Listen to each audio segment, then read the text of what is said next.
فبأي آلاء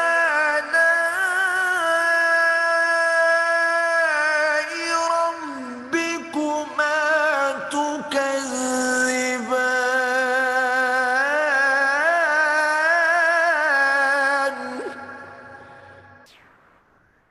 صدق الله العظيم.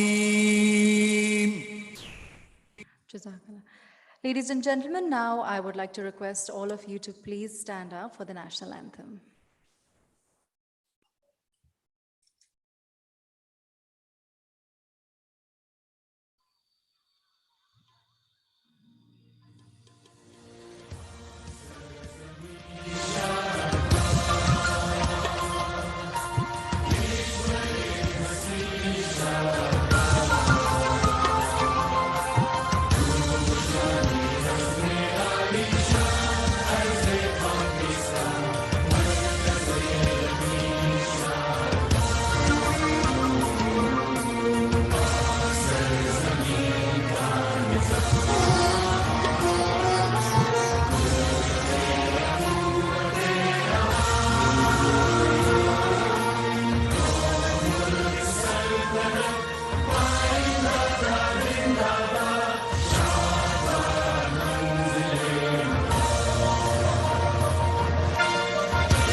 Thank you, ladies and gentlemen. Ladies and gentlemen, I'm Shahbanu Khan, representing Board of Investment, BOI. BOI, ladies and gentlemen, is Pakistan's premier investment promotion agency. And ladies and gentlemen, today we are gathered here on the Technology Roundtable because we believe that e-commerce, connectivity, telecommunication, and IT export can spur the economic growth in Pakistan. Ladies and gentlemen, I would not delay, and I would request the Chairman and Minister of State for the Board of Investment, Mr. Asfar Ahsan, to please come on stage and join us for a welcome address. So please.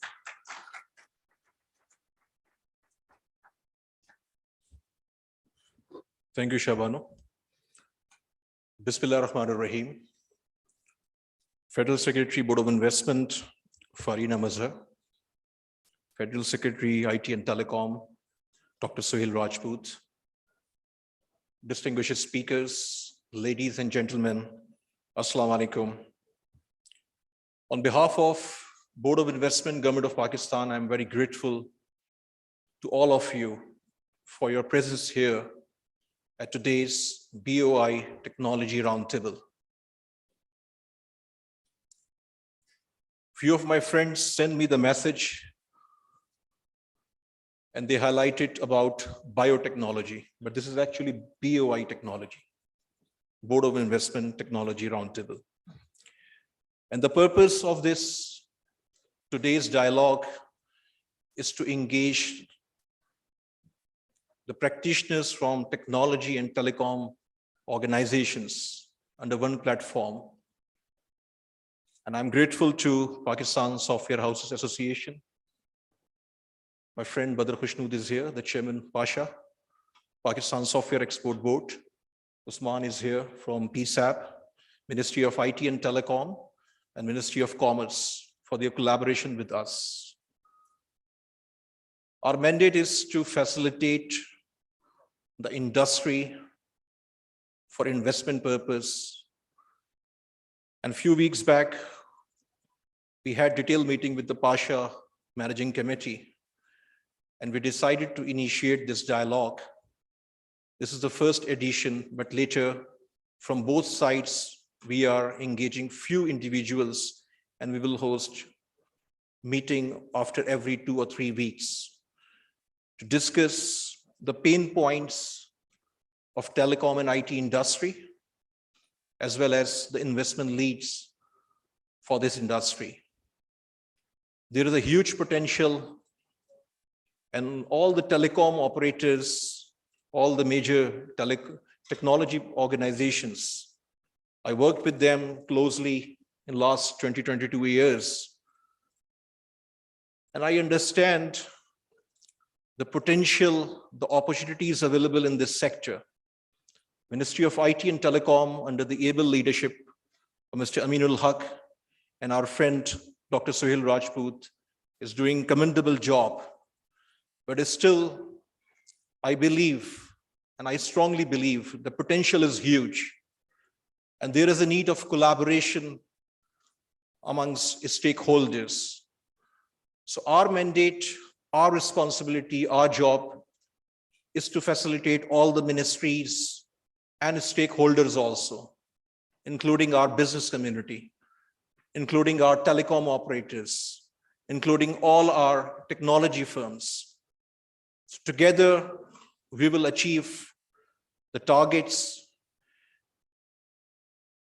2 weeks back, we came to know that the software export of India is over $150 billion.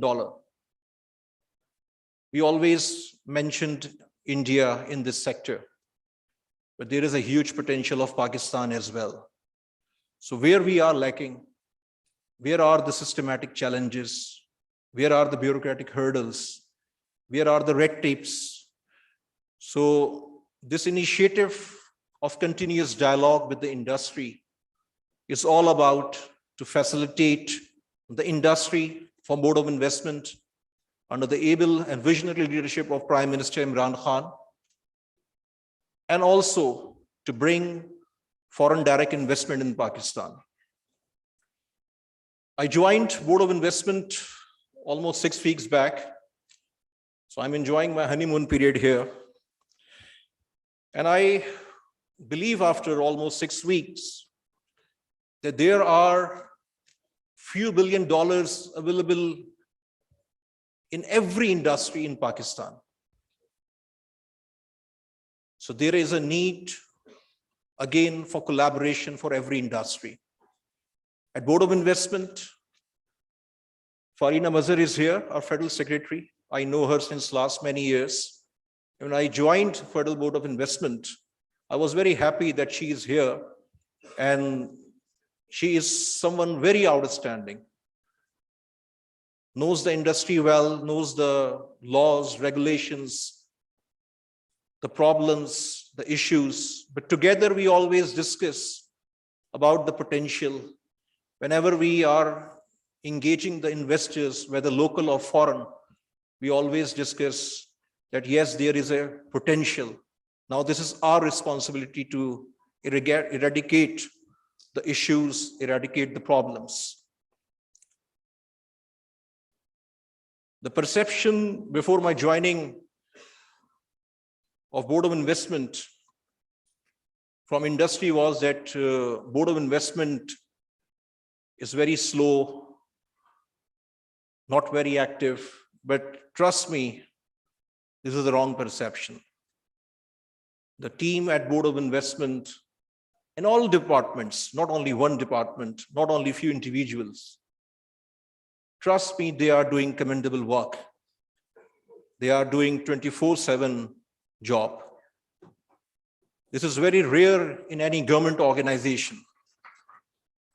Our investment promotion team, our additional secretaries are here, Khashir Rahman Saab, Mukram Jah Ansari Saab, our DGs are here, because I'm actually from private sector. And I experienced Board of Investment and other ministries in the last 20 years. And I'm saying this with responsibility, that here is a very good team to serve, to facilitate the investors as their customers. We are also initiating sectoral dialogues in different sectors, including the engineering with Engineering Development Board, also the pharmaceutical. We are planning to engage a meetup of venture capitalists from Pakistan and abroad. We are working on the China front. On last Monday this week, we initiated and hosted the inaugural ceremony of Pakistan-China Business and Investment Forum under the chair of Prime Minister. The objective of this forum is collaboration and joint ventures between Pakistani and Chinese enterprises. Initially, there are 20 players each from both sides. This is joint initiative of Board of Investment and All Pakistan Chinese Enterprises Association and China Embassy in Pakistan. 2 weeks back, we hosted CPAC B2B Industrial Cooperation Summit, Punjab chapter in Lahore, with over 600 delegates, including 70 Chinese investors. And we hosted several sessions as well as B2B dialogue, B2B meetings in 7 sectors. This was our second edition after hosting one in KPK in March 2020. And now we are planning to host the 3rd chapter in Karachi for Sindh, followed by Quetta for Balochistan.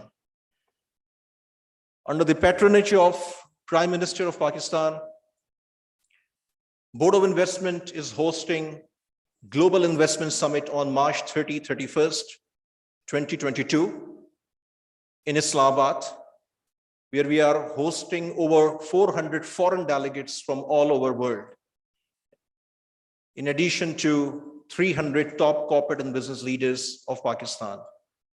We already started working under the leadership of Prime Minister, and several other projects we already initiated in last few weeks as well.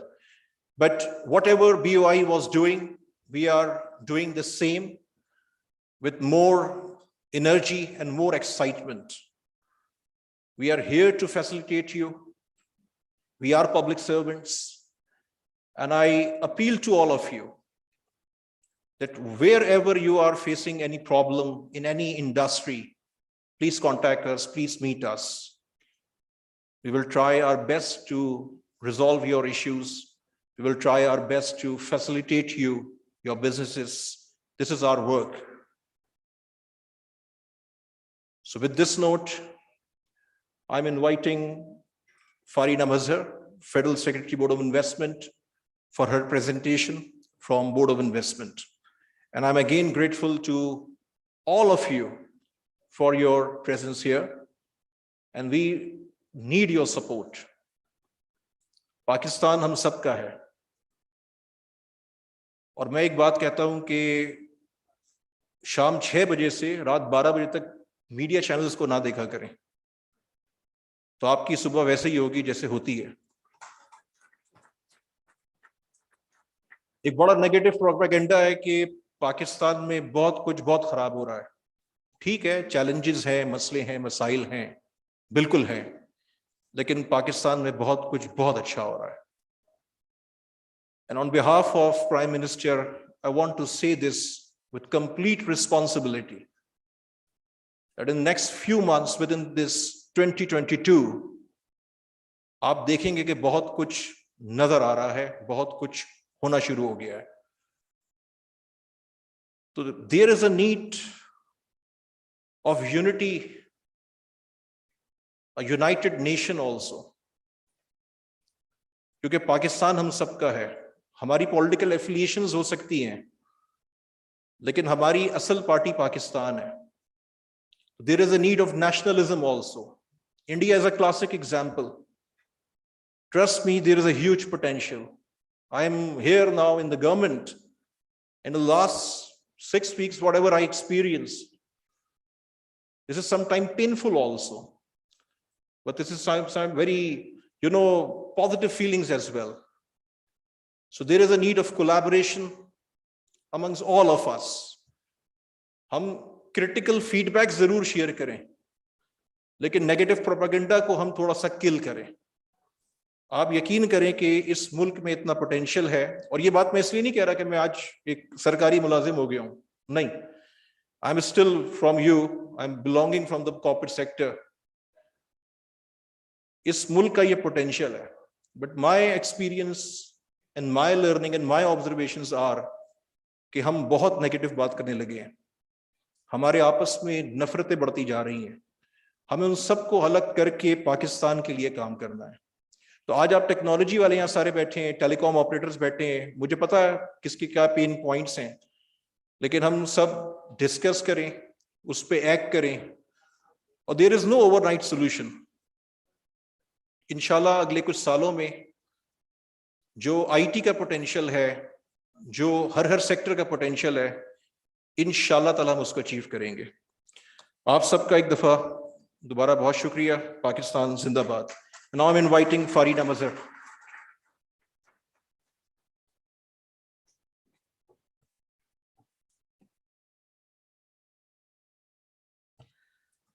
Honorable Minister of State and Chairman Board of Investment, Mr. Asfar Ehsan Saab, Secretary IT, Mr. Suhail Rajput, dear colleagues from the government, all friends from the private sector, ladies and gentlemen, Assalamu alaikum and a very good evening. Thank you for joining us today here. I'm sure that this session is going to be a great benefit for all of us, and we will have a Q&A session followed by the talk from each panelist, which will be of immense interest to everyone. First of all, I would like to thank Asfar Ehsan Saab, who's come from the private sector, and he's seen the working of the Board of Investment, and he knows that we do put in a lot of effort, and our small team of only 40 officers is doing a great job.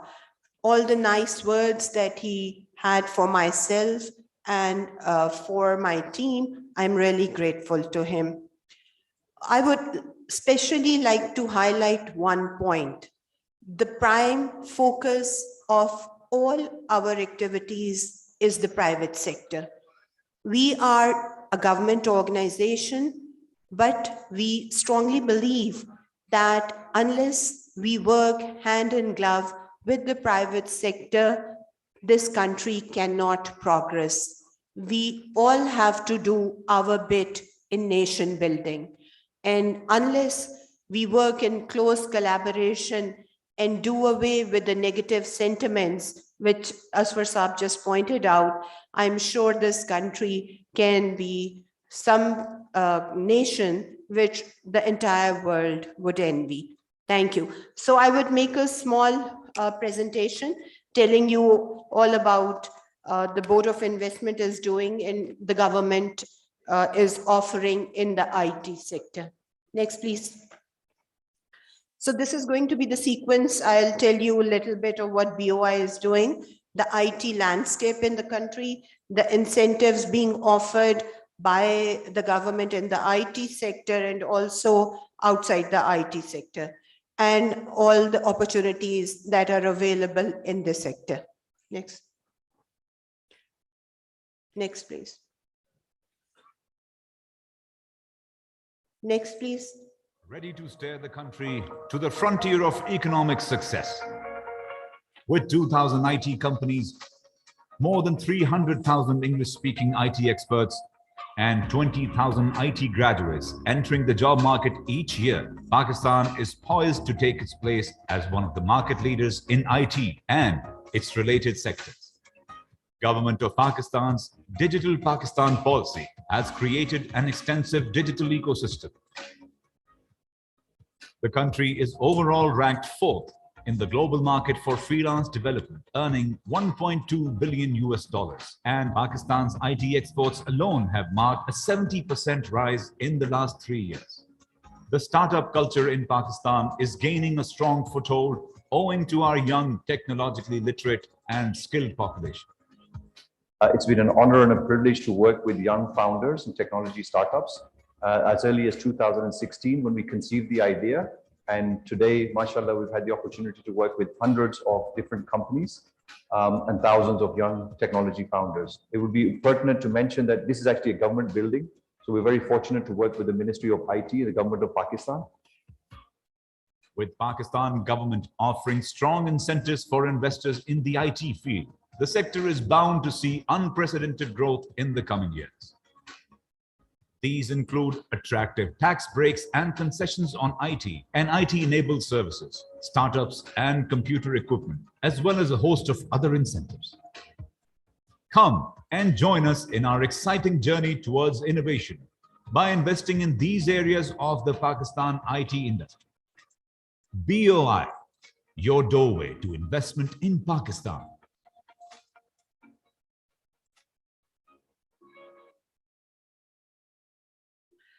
So ladies and gentlemen, the Board of Investment, amongst other many things like the framing of the investment policy, the framing of the investment strategy, also drafting the bilateral investment treaties and all, one of the major functions that we do, in fact, the prime function that we do is the role we provide as a facilitator to the investors.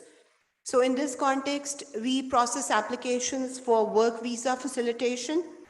We process applications for opening a branch or liaison office by a foreign company. Also, some of the times the applications get pending in the security clearance process. So we make sure that there is a timely clearance of all the applications for security. We started off with the reform work with working on the World Bank's Ease of Doing Business report, and we worked on all the 10 indicators. So I'm proud and happy to say that Pakistan improved 39 positions in this context in 2 years. Unfortunately, the report got discontinued. Otherwise, we would have made further jump and would have been close to 80 or maybe even less. So regardless of that, the Prime Minister's focus still remains on reform, but now it's not just restricted to the World Bank's report, but it has been extended, and now we are covering all 4 provinces. We are working on the regulatory modernization initiative and also on the regulatory guillotine work, which started off as a reform process for the small and medium enterprises, where we are doing away with the unrequired regulations. We are modernizing the ones that are absolutely old, and also we are making online processes simple and easy. We also have a portal of grievance handling where all the investors can reach out to us and let us know what problems they are facing for their business activities. For the special economic zones and the CPAC facilitation, we've done a lot of work. Now we have a digital portal where all applications are filed online. So there is very little chance of a real estate activity going on. We are trying to make sure that actual manufacturing activity starts as soon as possible. We also provide them with utilities such as electricity, gas. The government has been kind enough to process their applications through PSDP. So we have specific funds for providing utilities in the special economic zones. As of today, we have 22 special economic zones, out of which 4 are under CPAC. But I must make it clear that the CPAC SEZs are no different from the regular SEZs. They enjoy the same benefits as those of the regular SEZs. Next, please. So we have so far been able to implement 23 reforms in the context of facilitation. Some of these reforms are general in nature, like doing away with the requirement of getting a company registered with EOBI, where the workers were to be above 5. So now you only have to register your company with EOBI if your workers are above 10. So this was a long requirement. People wanted the number to go even further, but in the first place, after a lot of work, this has been done. Apart from that, you can see that there are many other sectors. We do have over 100 reforms which are just in the final phase of being implemented, and within the next couple of weeks they too will be implemented with all the notifications done and all the procedures followed. Next, please. So these are the reforms in the IT sector. There was a restriction that your own Forex accounts for official travel were not allowed. So the State Bank has done away with that. The payment limit for foreign vendors of digital services has now been enhanced by State Bank from $100,000 to $400,000. You don't need to get an NOC from the State Bank for sending your money abroad. in the IT sector up to 400,000.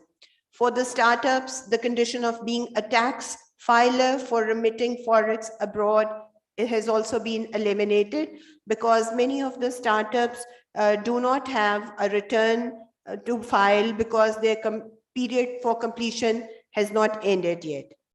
Also, 62 globally recognized companies have been allowed without the approval of the State Bank. Also, the commercial banks have been allowed to obtain the cloud outsourcing services and corporate account being made easy using the electronic data exchange through the SECP's virtual portal. So a number of reforms were made in starting a business, especially SECP has done a lot of work in this context. For registering a company, the process is totally online. You can register your company even if you're outside the country, and you can also pay your fee online. So today I would like to request all those who are present here that in case if they think that there is more to be done, do let us know, because we are the first point of contact for all the businesses, and especially for the foreign investors. If you think that whatever reform we've done has not been creating the impact that we thought it would, please let us know. Next, please. So these are various policies that the government has been following. There's a lot of focus on the information technology sector. There's a big realization, and all these policies have been framed in close association and discussion with the private sector. Next, please. So as of now, the IT exports are 2.1 billion. The annual domestic revenue is $1 billion US, and the startups in this context have raised 350 million. But we feel that the total potential is close to 20 billion US. So from 3 to 20, that is where we need to go. So far, our universities are producing 25,000 IT graduates every year, but many of the companies complain that these graduates are not job ready, and they need to be more trained so that they can directly be employed in the market. Pakistan is the 4th most popular country for freelance. This is next to UK, USA, Brazil. So we are and in India also, I think, we are the 4th one. So we have 178 million mobile phone subscribers and 95 million internet users. So a fairly large population of the country is using these services. So these are some of the international technology firms in Pakistan, more than 3,000 IT companies working here. And the pace of technology adoption is speeding up. Intel, Cisco, Microsoft, Oracle. Recently, Google has also put in an application. Their application is under process, and inshallah, in the next couple of weeks, we will announce that Google is also here.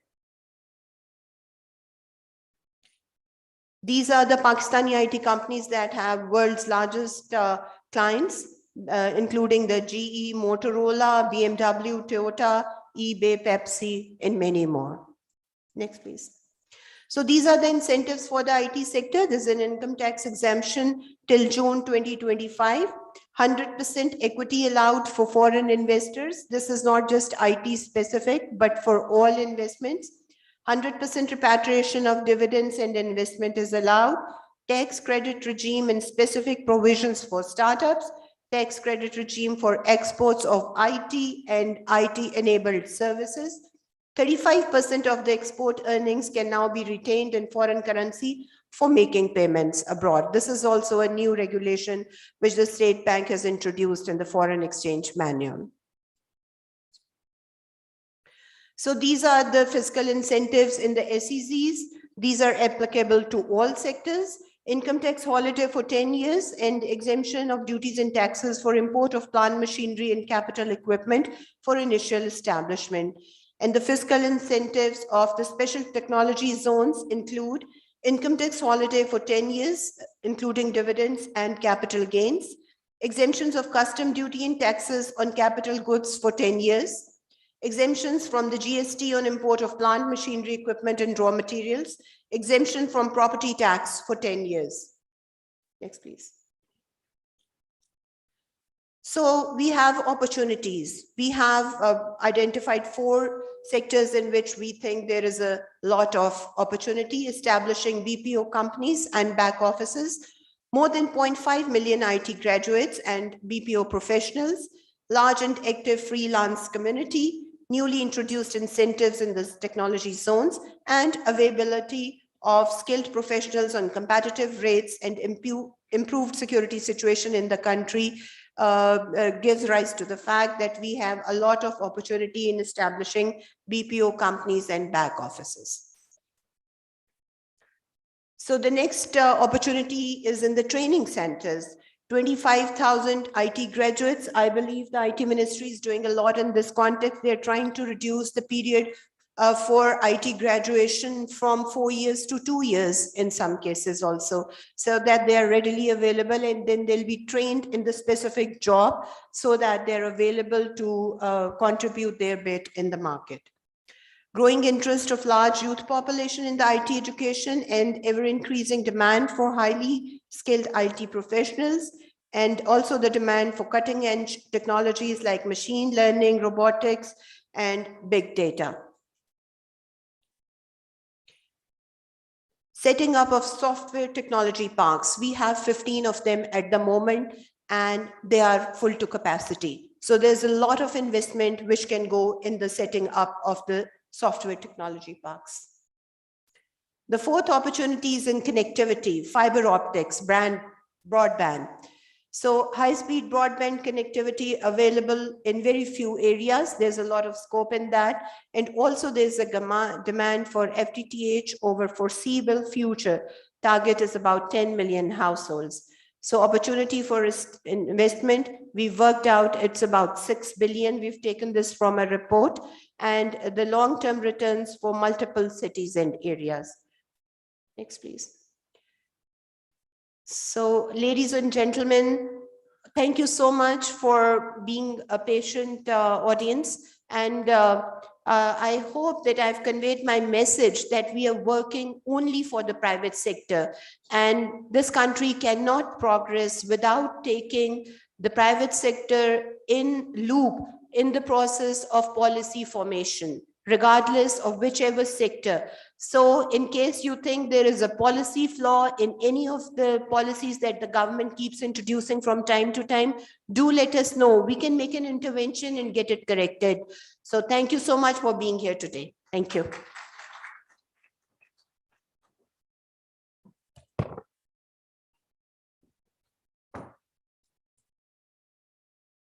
Thank you, Madam. This was a very informative presentation. Ladies and gentlemen, after the reforms and the policies, it goes out into the market, and the private sector then creates the leaders and the winners, which drive the growth. With that said, ladies and gentlemen, for our keynote speech today, we have with us Mr. Asif Peer, CEO, Systems Limited. Sir, would you like to share some views with us, please?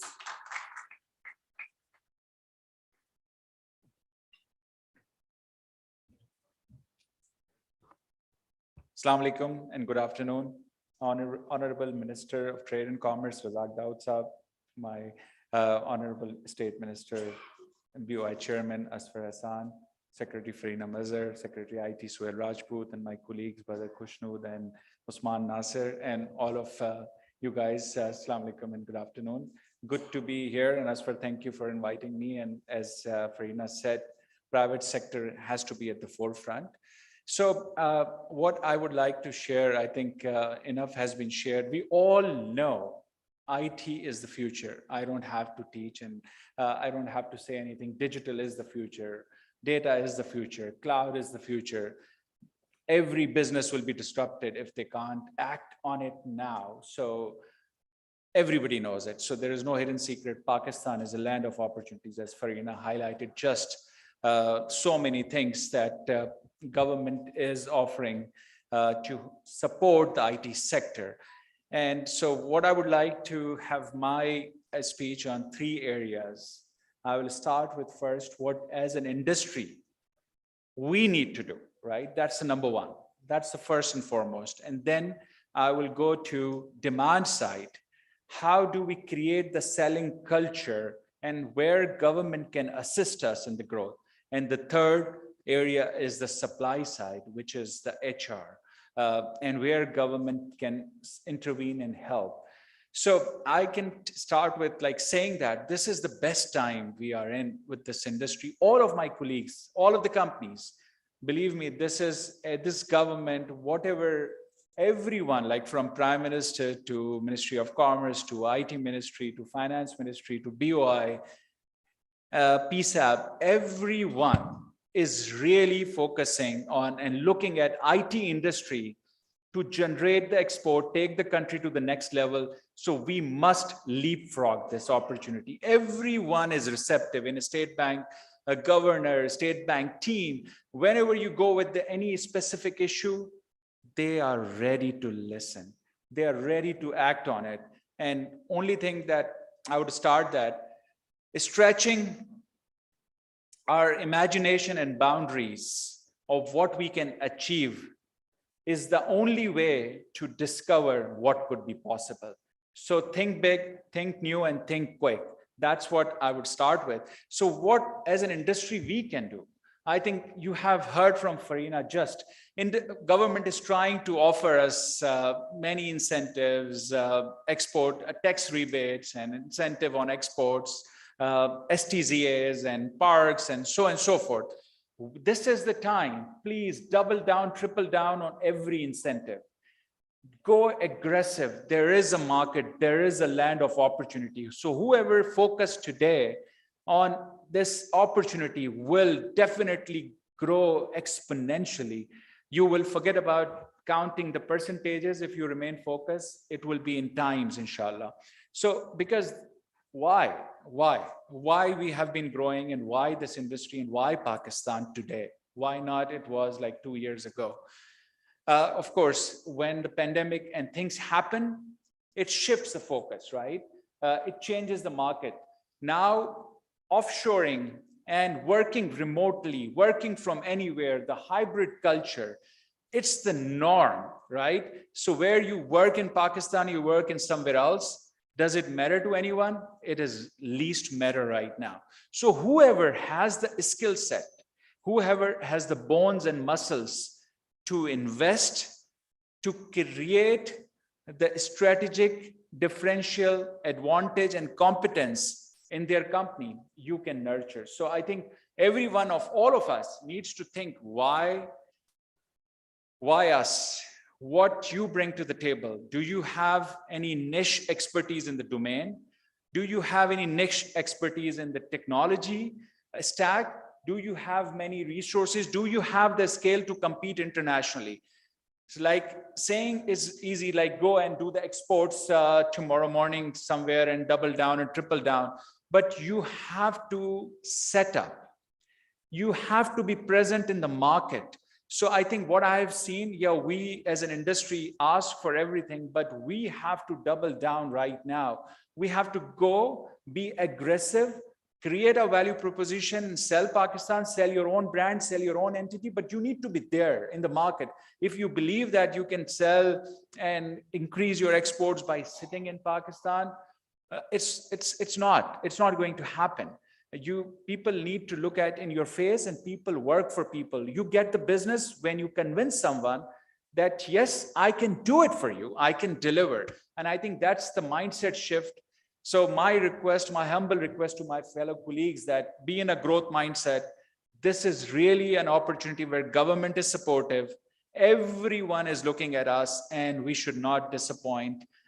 We should take this country forward, where this is a value-added export. This is the only sector that is 100% value-added. So whatever we earn, we generate employment, we create impact.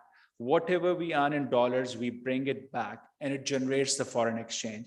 So it's our social responsibility in everything whatever you guys have, please double down, triple down. This opportunity will never come again. It's a cycle. This is once in a lifetime. I've been in this business since 26 years. I've never seen such a great time for IT industry, especially Pakistan, and especially the government that is so forthcoming, that wants to do anything and everything to promote IT. So please encash this opportunity. So that is as an industry. And also one thing, we are as an industry, we are very reluctant in collaborating with each other, very reluctant in merger and acquisition. You have to build a scale if you want to compete internationally. So every one of us needs to reach out to each one of us. I was telling to like IT Secretary Saab as well as the others and PSAB, that how can you create the matchmaking where people are willing to do M&As? Because inorganically growth is the answer. You might not have all the skill set you have. Might not be able to create all the scales and bones and muscles to grow faster. But if you collaborate, if you are open to M&A, if you open up your mind, I think it will be an opportunity for you and you will grow better. You will grow faster, I would say. So these are the few things that as an industry, we need to see ourselves. A startup is, you guys have seen $350 million. We didn't have that kind of a culture, but look, now with the little intervention, the state bank policies where you can open up the shadow companies abroad, just the little intervention has brought so many FDIs in Pakistan, so much FDIs in Pakistan. So these interventions really help. So startup culture is nurturing. People are looking at a startup. They now have their FOMO, fear of missing out. They do not want to miss this population. We have 220 million population to sell. So nobody wants to miss as a VC investors. They really want to commit to Pakistan. So now it's up to us. We need to innovate. We need to lead. We need to leapfrog this. And I can assure you, we are, alhamdulillah, I'm so grateful and blessed that we are at this time, we are growing as well. And I can assure if we open up our minds and work on this direction, we all will grow and it will have an ecosystem, because growth of the country happens when there is an ecosystem. It's not one or two companies can't do much. It's an ecosystem. It's a growth mindset that we all need to achieve, right? So next topic that I would like to go into the demand side, right? This is an industry responsibility. Of course, we need to own it. I just finished that. On a demand side, right? So how government can help and how we can exponentially grow. So number one, I think branding is the key. Branding Pakistan. I think we need an economic narrative.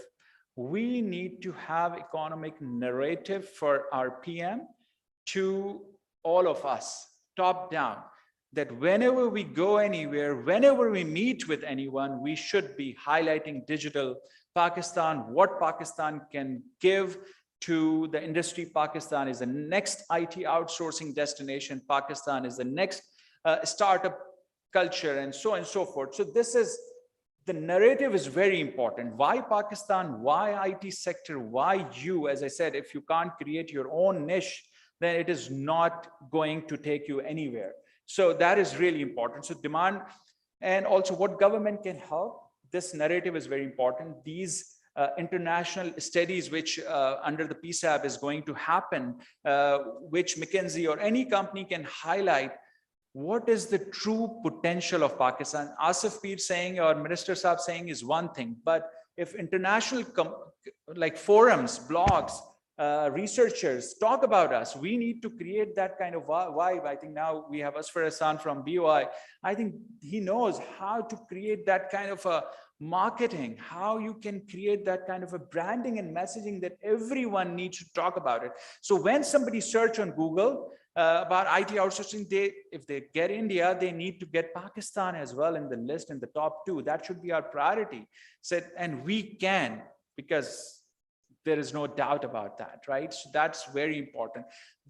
Another thing that what government can give us from a demand perspective, I think there are countries, as if from an export perspective, US is number 1, UAE is number 2, UK is number 3, and We don't see even KSA, Saudi Arabia, they export tons of business. All these countries, how we can focus and have our technology chairs.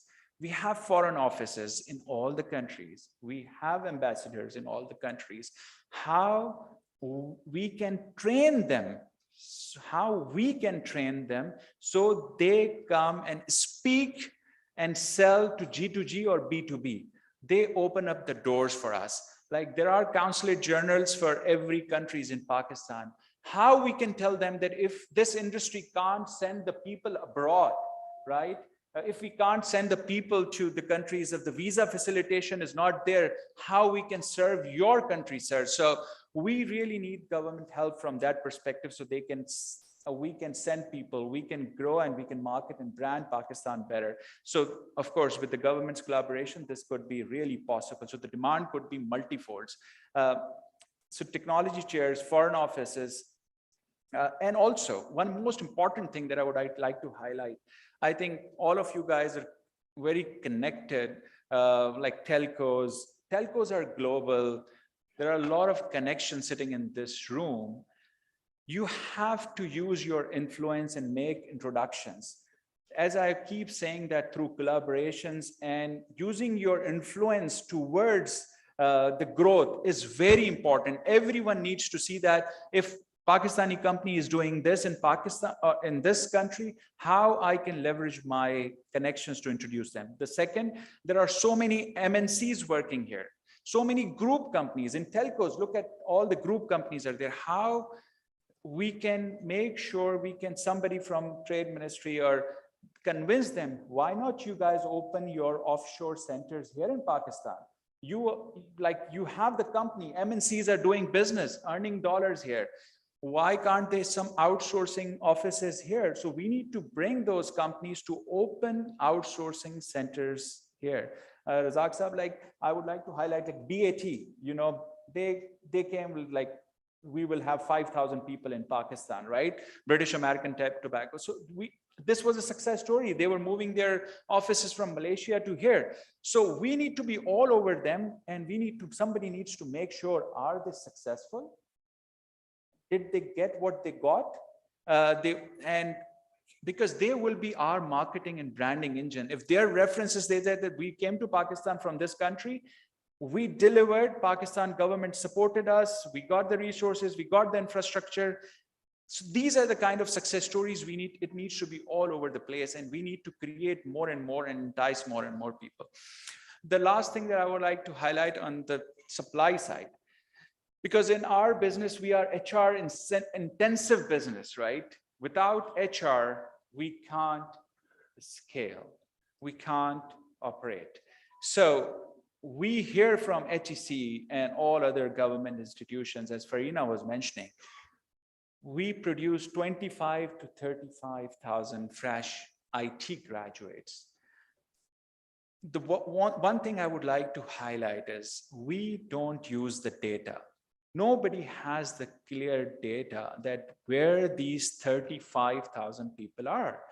How can we make an intervention in those universities to make them effective, so when they come out, they are at least trainable? We don't expect them to be expert, but at least trainable with the right attitude. Unless and until we use the technology and the data and reach to those people, we will not be able to create and scale HR. So this is very important for us, that we get the right data and use that data and do the right intervention at the right place, whether it's a university level, whether at the curriculum level, whether at the boot camps, whether in the training institutions or vocational training, but the intervention at the right place, not without the data. Right now, we just talk the numbers without the substance. That is very unfortunate part. So that is one. HEC, like when we graduated, we did the bachelor's in computer science in 3 years program, right? Right now, we need talent to produce quickly. So can we go back from 4 years to 3 years degree program? This is all possible. Why not? Because we need talent faster. We need associate degree programs. We need to, because for e-commerce development and for full stack development. I'm just making technology people so you guys know.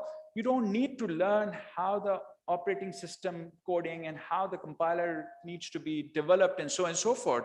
You don't need that skill set.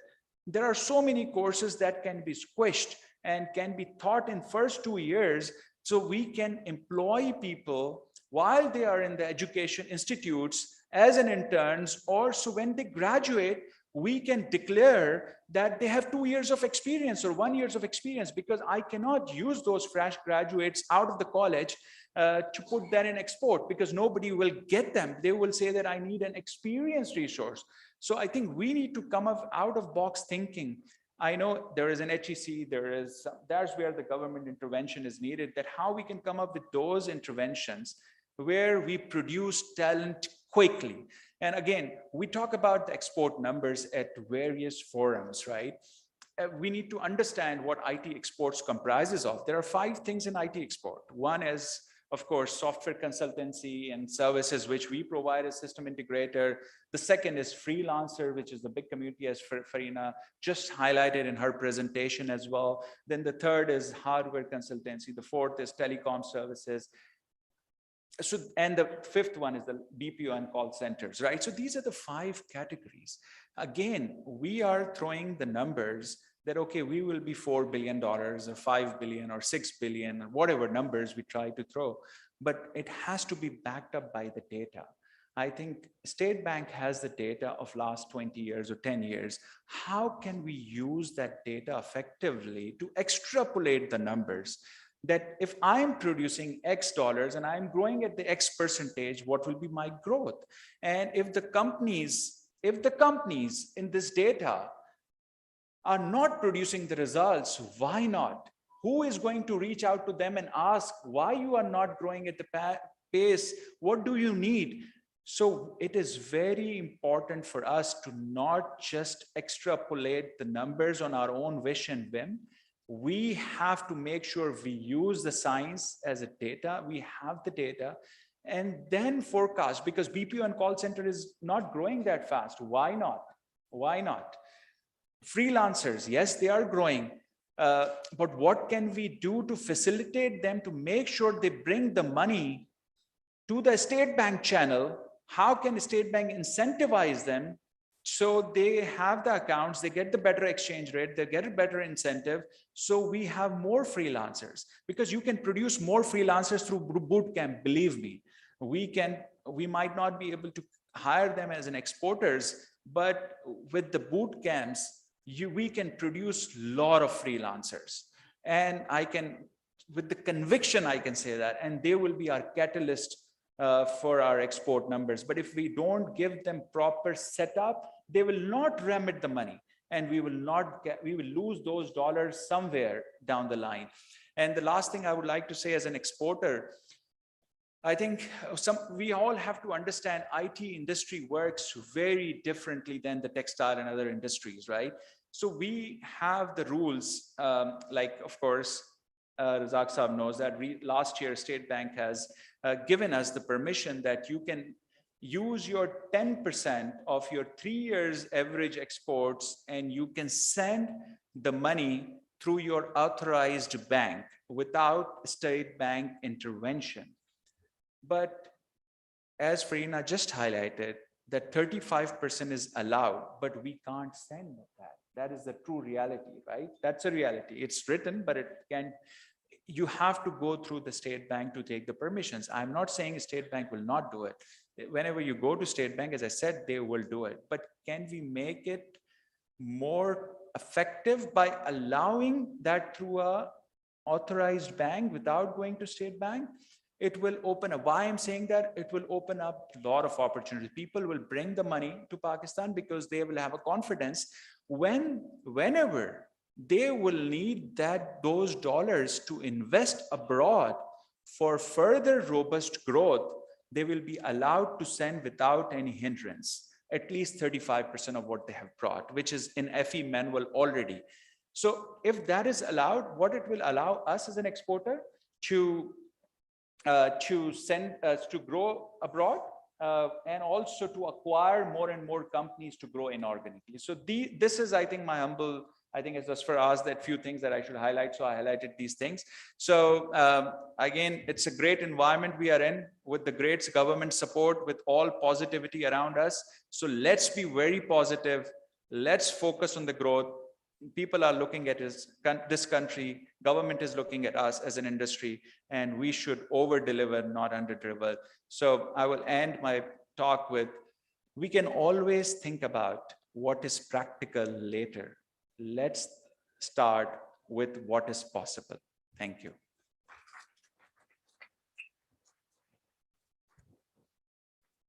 Thank you very much, sir. You have highlighted some very important points, and I'll just iterate one, that corporate leaders use their influence, they collaborate, and they'll go aggressive on investing in the IT sector. Ladies and gentlemen, this all falls under the umbrella of commerce and investment, and we are very honored to have Mr. Abdulrazak Daud, advisor to the Prime Minister on Commerce, Trade and Investment. I would like to request worthy advisor to come here and share his views with us.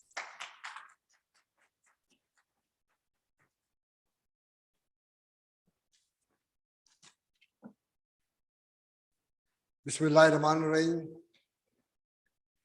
Chairman BOI, Secretary BOI, Secretary Ministry of Industries, distinguished private sector people, ladies and gentlemen, Assalamu alaikum.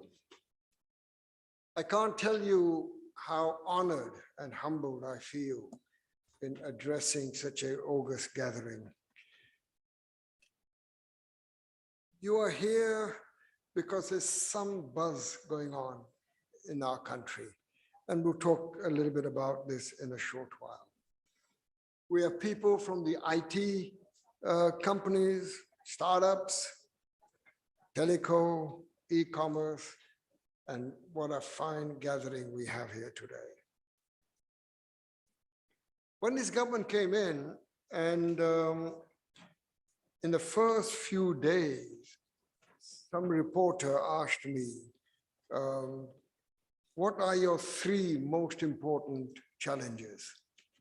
I said the three most important challenges we have is number one, exports, number two, exports, number three, exports. We will not as a nation become great unless we are able to export and export in every field of endeavor. Why are we with the IMF these days? We're with the IMF simply because we don't export enough. We don't have the funds to meet our obligations, and no country has ever developed. You look at Korea, Malaysia, Thailand, and now Vietnam, Bangladesh, India, they've all pursued exports, and they don't have to, and they have not gone to the IMF the number of times that we have gone. So this is what export is all about. I get accused very frequently that आप तो सिर्फ textile की बात करते हो और कुछ चीज है ही नहीं आपके ज़हन में. It is far from the truth. Textiles is important because it is our largest exporter. They are giving us $15 billion. And next year, the target for them is 21. So they're going to jump $6 billion. We have borrowed, ironically, from the IMF, $6 billion. If others can do exactly the same, we will not need the IMF. So we look at exports of textiles only from that point of view. But today, there is a different buzz in the market. And that buzz is not exports of textiles. That buzz is you people. The exports of our IT, exports of whatever areas we can, and you people, our hope, our future. You did an export, as was just mentioned, 2.1 billion. I asked you people at the time of the budget, is saal kya karna hai? And after a lot of discussions, IT could be going up to as much as 3.7 billion. Can we do it? Of course we can do it. Are we on the way? We're not doing too badly. We're a little behind our target, but it can be done. And I'm sure with your abilities, we'll be able to reach that. We've given you a lot of incentive. Farina just gave them. Fine. Incentives are there. But I want to talk about something that is much more to me than that. Exports of textiles and exports of IT. One of the big difference of the exports of IT is that you don't have any raw material. We don't have to put anything there. Whatever you bring in goes straight to the bottom line and of the country and goes into our reserves. But there's one other thing that IT does for us, which textiles can never do, never do. You are the people who can bring respect to our country. Textile तो वही खुद में है ना, वो तो Botswana भी export करता है टेक्सटाइल, चाद भी करता है, माली भी करता है, साउथ सुडान भी करता है. We are now talking about something different. What gave India that respect that they're now interacting with the world? It was when their IT picked up. That is why you people are that extra important. Last night, I was just doing some number crunching.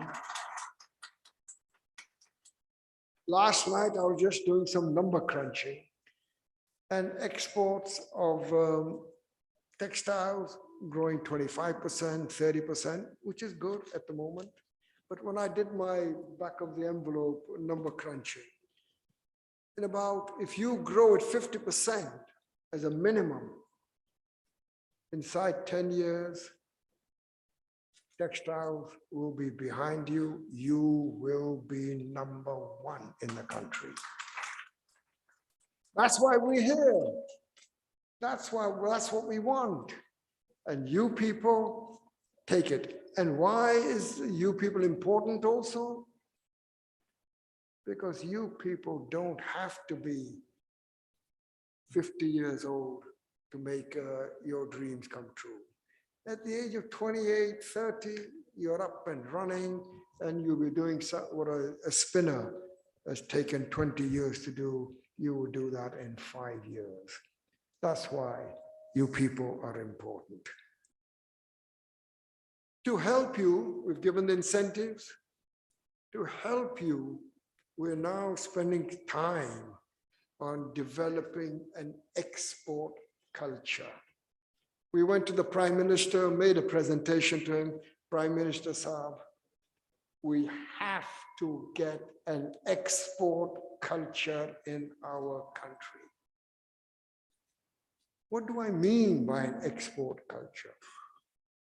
An export culture is a culture where when anybody comes into our country, right at the airport, our immigration officer understands that he's come to help our exports. He's a buyer. So give him salam and not ragrofy him. Our port, people at the port, the people in the transport areas, that it is all exports, and that is what's going to make us a far more stable country. We even talk of security.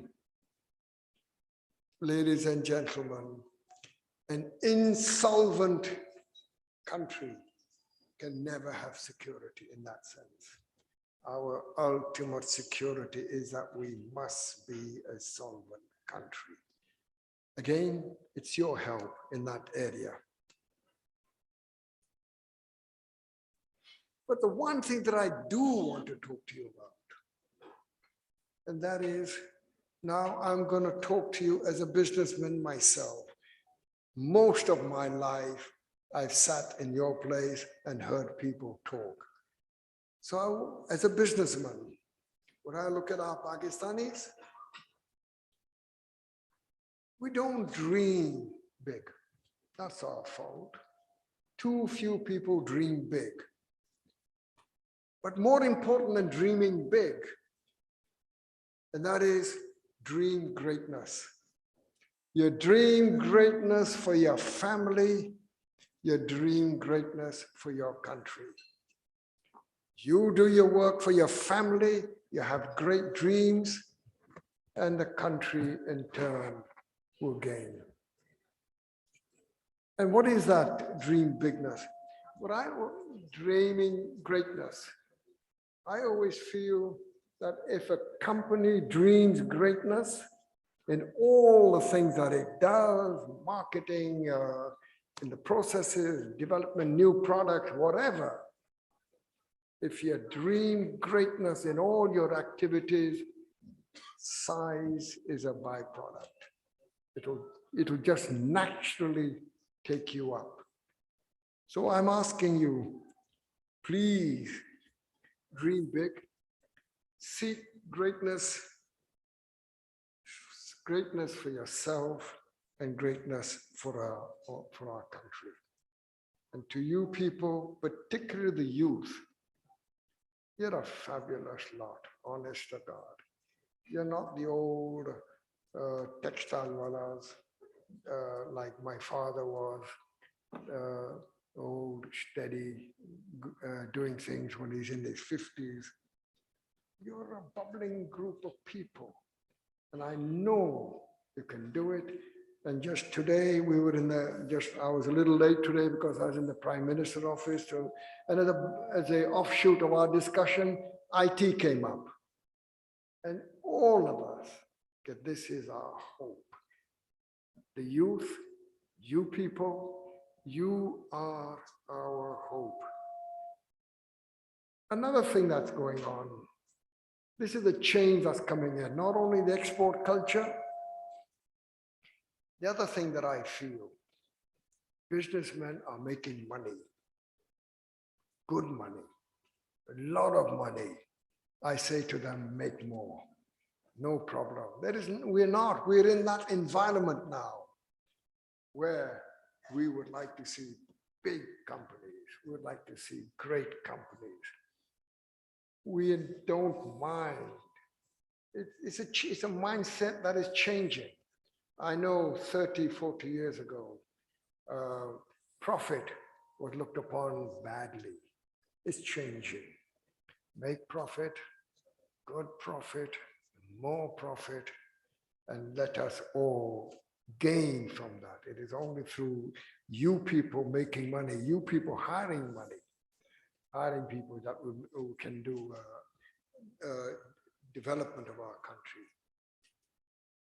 Another thing I want to say, you can feel it, and I feel it because the number of people that talk to me, and I know from LUMS, whenever I go there and I see the bubble, that is the startups.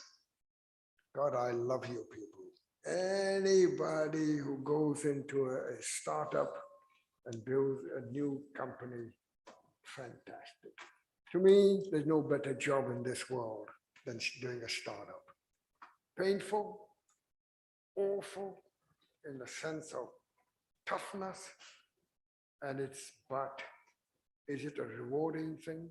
Once you see that thing grow, once you see that plant of a startup grow. So anybody goes into startups, you've got our respect. You are fantastic, all of you. So please, more and more and more people get into startups. Those of you who are already in it, in the IT companies, people who started the e-commerce, build, and then build and have a great dream to build it. That's all I want to say. and that is the message. You will leave textile behind, I'm telling you. It's only a matter of time. But this year, please give us that growth that we want. If you give us that growth, I'm quite comfortable that the exports of goods is a bang on target. We will get the export because at the halfway mark on the 31st of December, we are bang on target. On IT, we're a little behind. So please, it's up to you now. I have no doubts, absolutely no doubts that you people can do it. The type of people we have given you incentives. There are still some issues. We have issues because we're in the IMF program. We have issues because there's a shortage of dollars. It's you people who can bring it. So with that, I hope that when we come to 30th of June, you people will have played your part, and it is, you are the country's hope. You are the country's future. So with that, thank you very much. And I hope that you do achieve what you set out to. Thank you very much.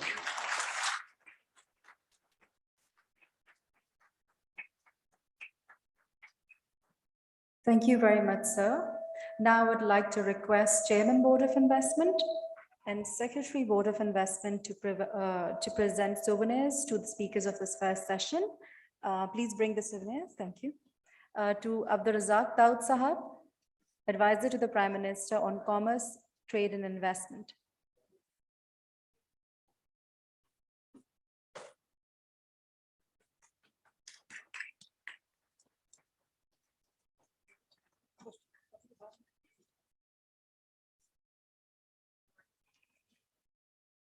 To Mr. Asif Peer Sahab, CEO Systems Limited.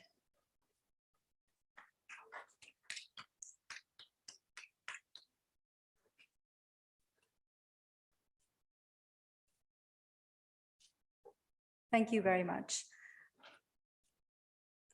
Now I would like to request all of the panel members for a group photo. Just come forward to the stage. Just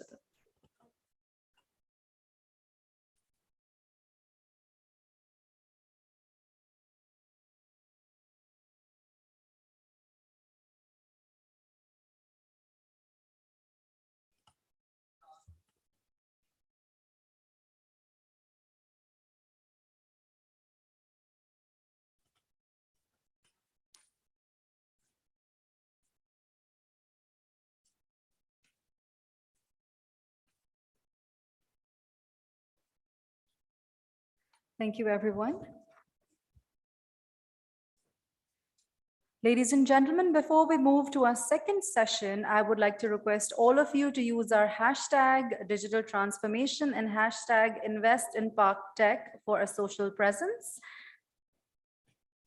And then we'll move to the second round. Ladies and gentlemen, for the second round, the topic is e-commerce. And on that, ladies and gentlemen, our moderator is Mr. Babar Khusnood, Chairman, Pakistan Software Houses Association. The panelists are Ms. Saira Awan Malik, President TCS, Ms. Aisha Moriarty, Joint Secretary on E-commerce at the Ministry of Commerce, and Mr. Ehsan Saya, Managing Director, the RAS. I would like to request all the panelists to come here on the stage, and our moderator for today, Mr. Babar Khusnood, to take the dice from me.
Ladies and gentlemen, kindly clear the way so our chief guests can leave.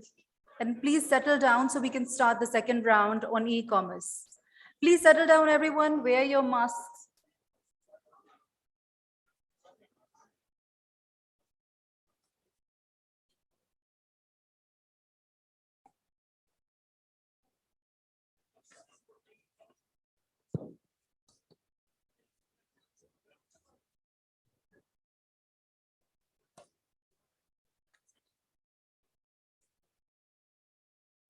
Ladies and gentlemen, please settle down. We are going to start the second round. And all those who are standing in the way, please settle down.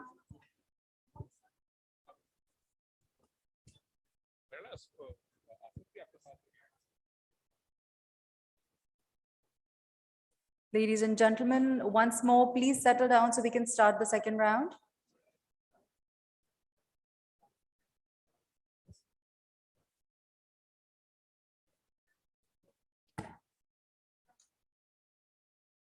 The second round, ladies and gentlemen, is on e-commerce. I would like your undivided attention towards our panelists.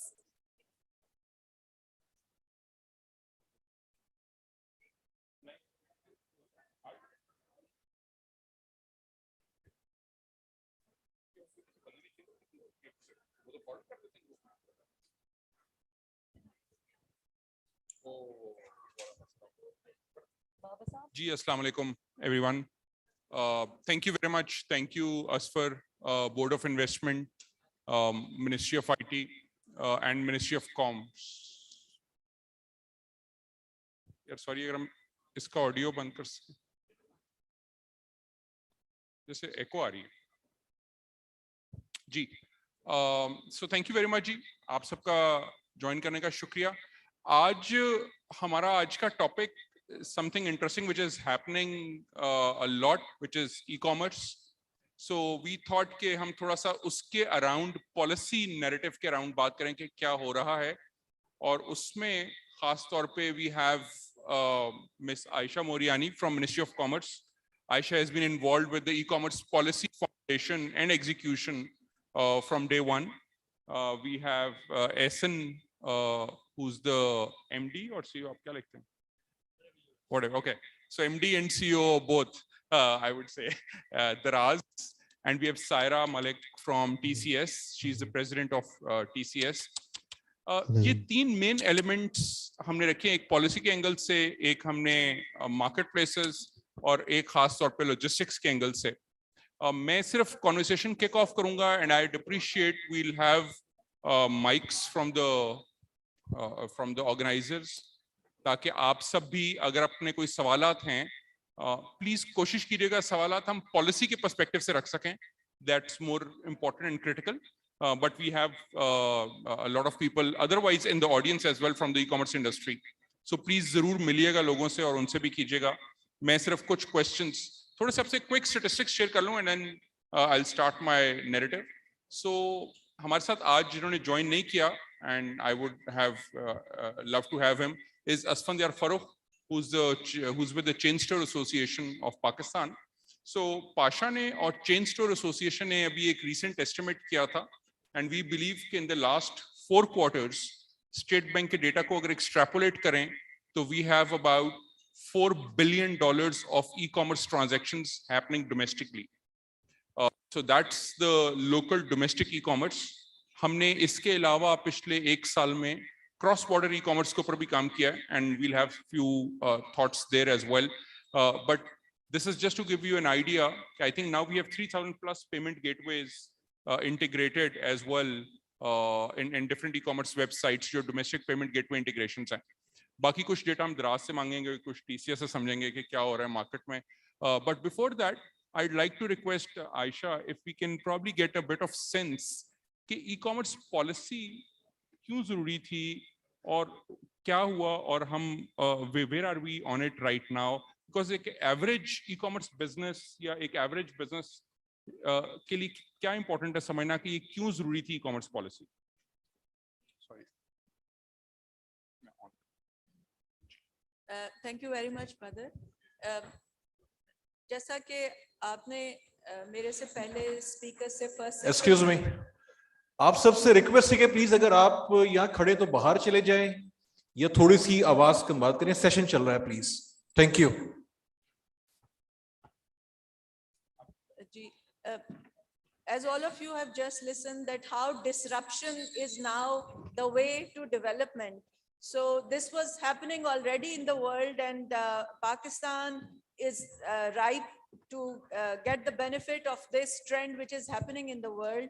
So e-commerce policy के ऊपर काम 4-5 years ago शुरू हो गया था, and various working groups were formed to get into all the stakeholders point of view and convert it into a policy document.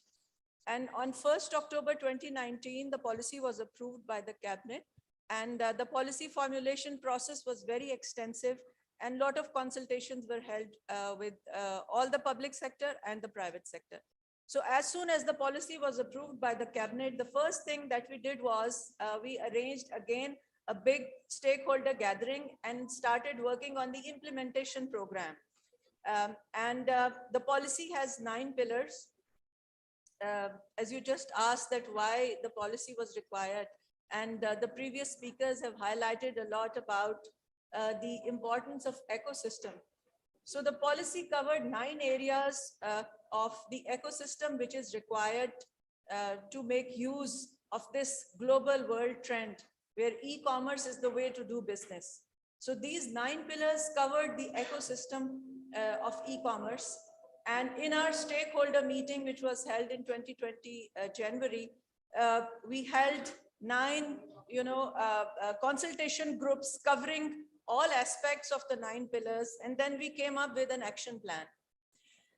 And it was very important that for the implementation of the policy, we have all the stakeholders on board. So this was the first step. And then immediately we had a National E-Commerce Council meeting. National E-Commerce Council is the implementation mechanism of the e-commerce policy. And this council has equal representation from the private sector, which covers not just the big exporters of IT, but we have representation of SMEs, startups, telecom companies, and the whole ecosystem, including government organizations, FPR, MOIT, and then State Bank of Pakistan.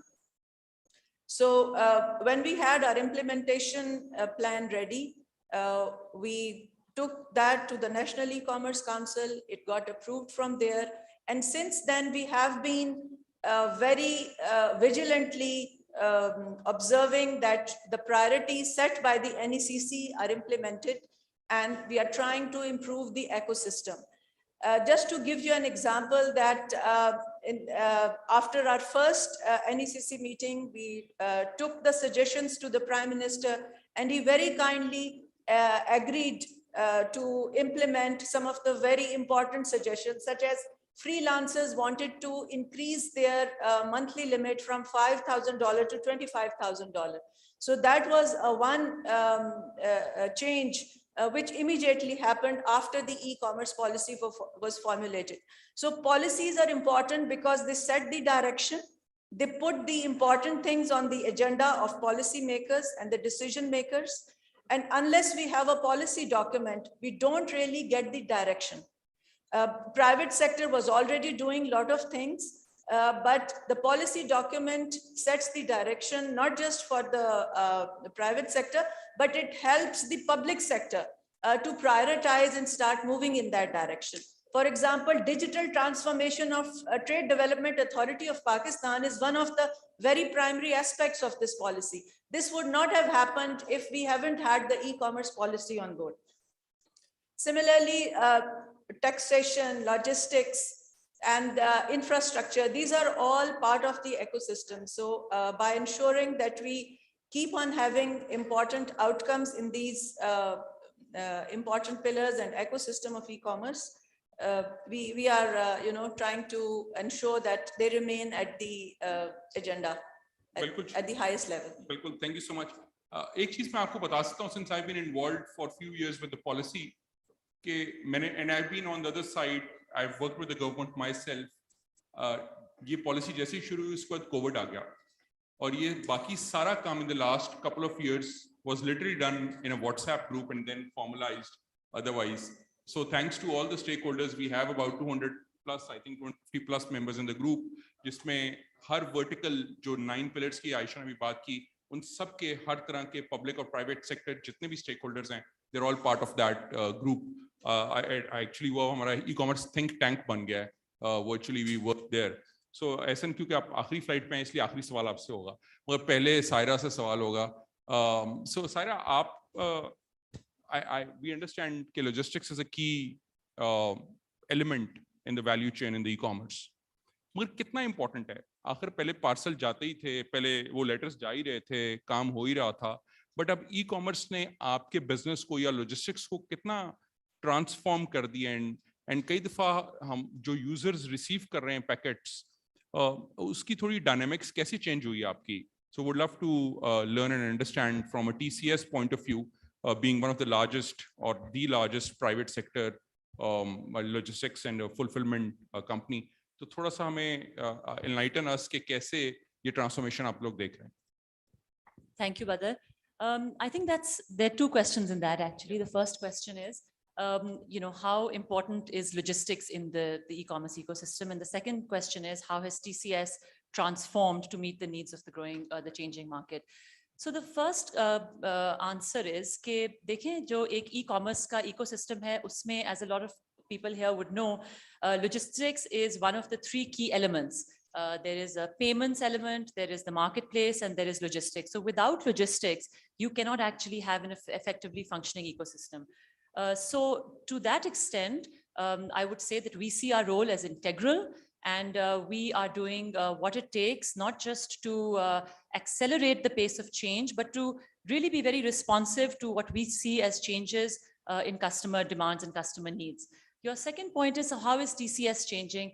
देखें जी, TCS हमारा vantage point ये है that, as you rightly said, yes, we are the market leader in this space.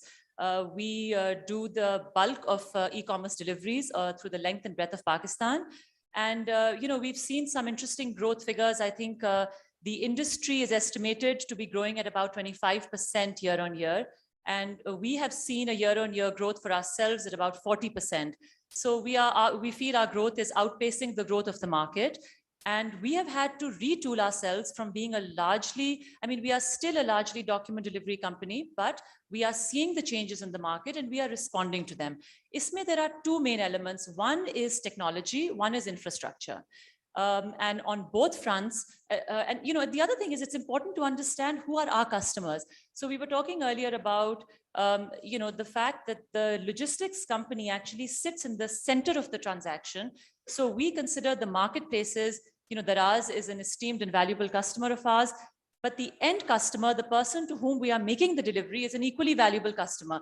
So we are really picking up the parcel from the merchant, handling it, managing it all the way through to delivery, doing the cash on delivery. B2B2C में आप बीच वाले भी हैं. B2B2C के transaction में हम central हैं. और इसमें आपका merchant handling, उनकी payments आपको route back करना, customers से ज़्यादातर cash on delivery हो रही है तो वो collect करना, उसको reconcile करना. So we have had to evolve a lot. I think cash management is because 90% of e-commerce deliveries in Pakistan are still COD. So that is a challenge in itself. We would love to see more digital payments. It would make our lives a lot easier. So, on the technology side, we are obviously dealing with all this cash to the reconciliation. I should also mention here that TCS, being a thoroughly compliant company, is always going to make its payment back to the vendors, not in cash, but through the banking channels. Usme ek added layer aa jata hai delay ka kai dafa. But we are doing, prompt cash payments back to the merchants. And in terms of infrastructure, we have had to obviously re-equip our own hubs, our own facilities. Just to give you an example, we were exclusive partners with Daraz for the 11/11 campaign on the bulky shipments. And we saw an increase of about 1 million shipments a month that we do to about 1.5 million a month. And that is really 1.5 million shipments a month. 1.5 million shipments a month. And that is really where we feel that TCS's muscle and ability to scale is a key differentiator. And this is how we are going to help the industry scale as well. Perfect. Thank you so much. So I'll come back to you on some of your recommendations or thoughts on what policy interventions we can do. So जो मैंने आपको बताया $4 billion का data, that is only $4 billion of e-commerce happening in the last 4 quarters in Pakistan. That's only around 1% of the total retail happening in Pakistan. Only 1% of the retail. तो पूरी चीजें जो दुकानों में बिकती हैं, उसका सिर्फ अभी 1% ऑनलाइन गया है. Global average is around 18%, 18 to 20%. So we are at probably a very nascent stage in terms of the e-commerce industry, technically speaking. But ऐसन आपकी कंपनी ने पहली बात लोगों को सिखाया e-commerce क्या होता है, बताया, और फिर वहाँ डिलीवरी भी की. बट एक तो कंज्यूमर एंड है जो लोग देखते हैं, एक मर्चेंट एंड है, बिकॉज आप ज़ाहिर दराज अपनी कोई चीज़ नहीं बेच रहा. तो जो मर्चेंट एंड है उनको भी आपने इवॉल्व किया और उनको भी ज़ाहिर एक सिस्टम में लेकर आए, प्रोसेस में लाए. और सबसे इंटरेस्टिंग ये कि दराज को पहले आप जर्मन लेंस से देखते थे, अब आप चाइनीज लेंस से देखते हैं.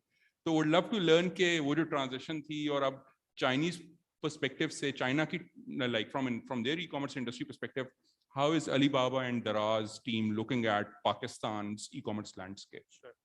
So I think अभी भी हमारा थोड़े से दराज के नंबर्स भी जो आप शेयर कर सकते हैं. जी sure. Would love to learn. But मैं ये हाईलाइट करना चाहूँगा कि अभी भी हम लोग pretty much पाकिस्तानी व्यू से देखते हैं. ठीक. And it's mashallah fully Pakistani company. I think every single person in the entire company in Pakistan is Pakistani. In fact, Daraz is in 5 countries, as you know, and one of the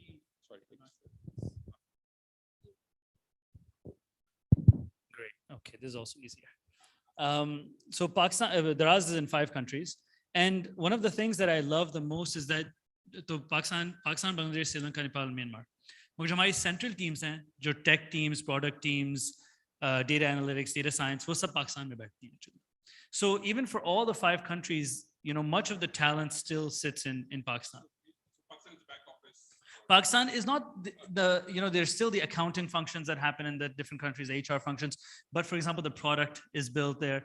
And for me, the amazing thing there is that when Alibaba acquired Daraz, obviously it always helps to have a rich father. So it's you have a balance sheet, but more than the balance sheet, it's really having the knowledge base. And what Alibaba has really been able to do for us is to teach us what are the pitfalls that we can avoid.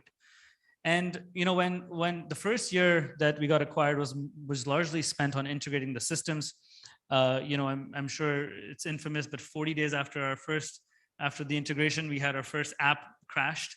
And much of that 1 year was spent on just getting everything, the nuts and bolts in a place.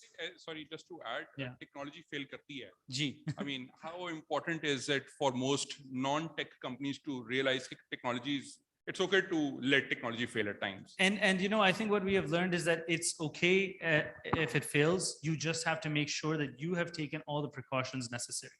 And every single time we have had some failure, we have learned from that. So, and I think as an organization, we're not afraid of failure. We are afraid of repeating our failures and not doing all the things that we can to ensure that we take all the necessary precautions.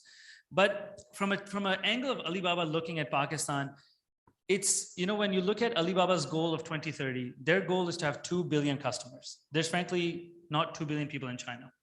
So what Daraz has really said is that in our 5 countries, we have 500 million people.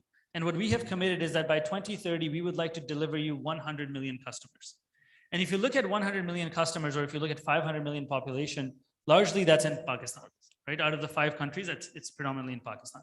So majority of the investments, for example, our plan is to inshallah invest over $100 million in the next 2 years in Pakistan.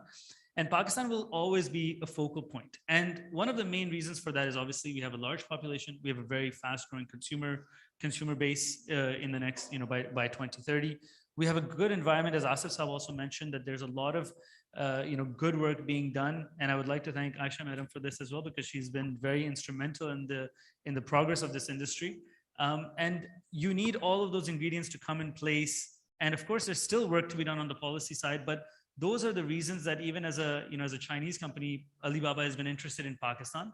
And of all the 5 countries, of course, every year I need to go and fight to get more and more money for Pakistan. So it always helps to have a regulatory environment that is stable and consistent, because when you have lack of stability and consistency and too many changes, then, when there's other countries' MDs, it's a little bit easier for them to negotiate than it is for me. So I always, having these sort of discussions, having stability in the regulatory affairs makes it significantly better for us to be able to attract investment in Pakistan. So थोड़े से कोई numbers कितने staff है, कितनी deliveries हो रही हैं, like just to enlighten us. So alhamdulillah, as a company, we aim to grow 100% year over year. And I'm questioned very heavily if we don't grow 100% year over year. And I think, it's not actually unreasonable. So last year we grew just about 100% year over year. And inshallah, this year we will as well. And we have about 1,200 employees, and then, we're planning on adding another 500 this year.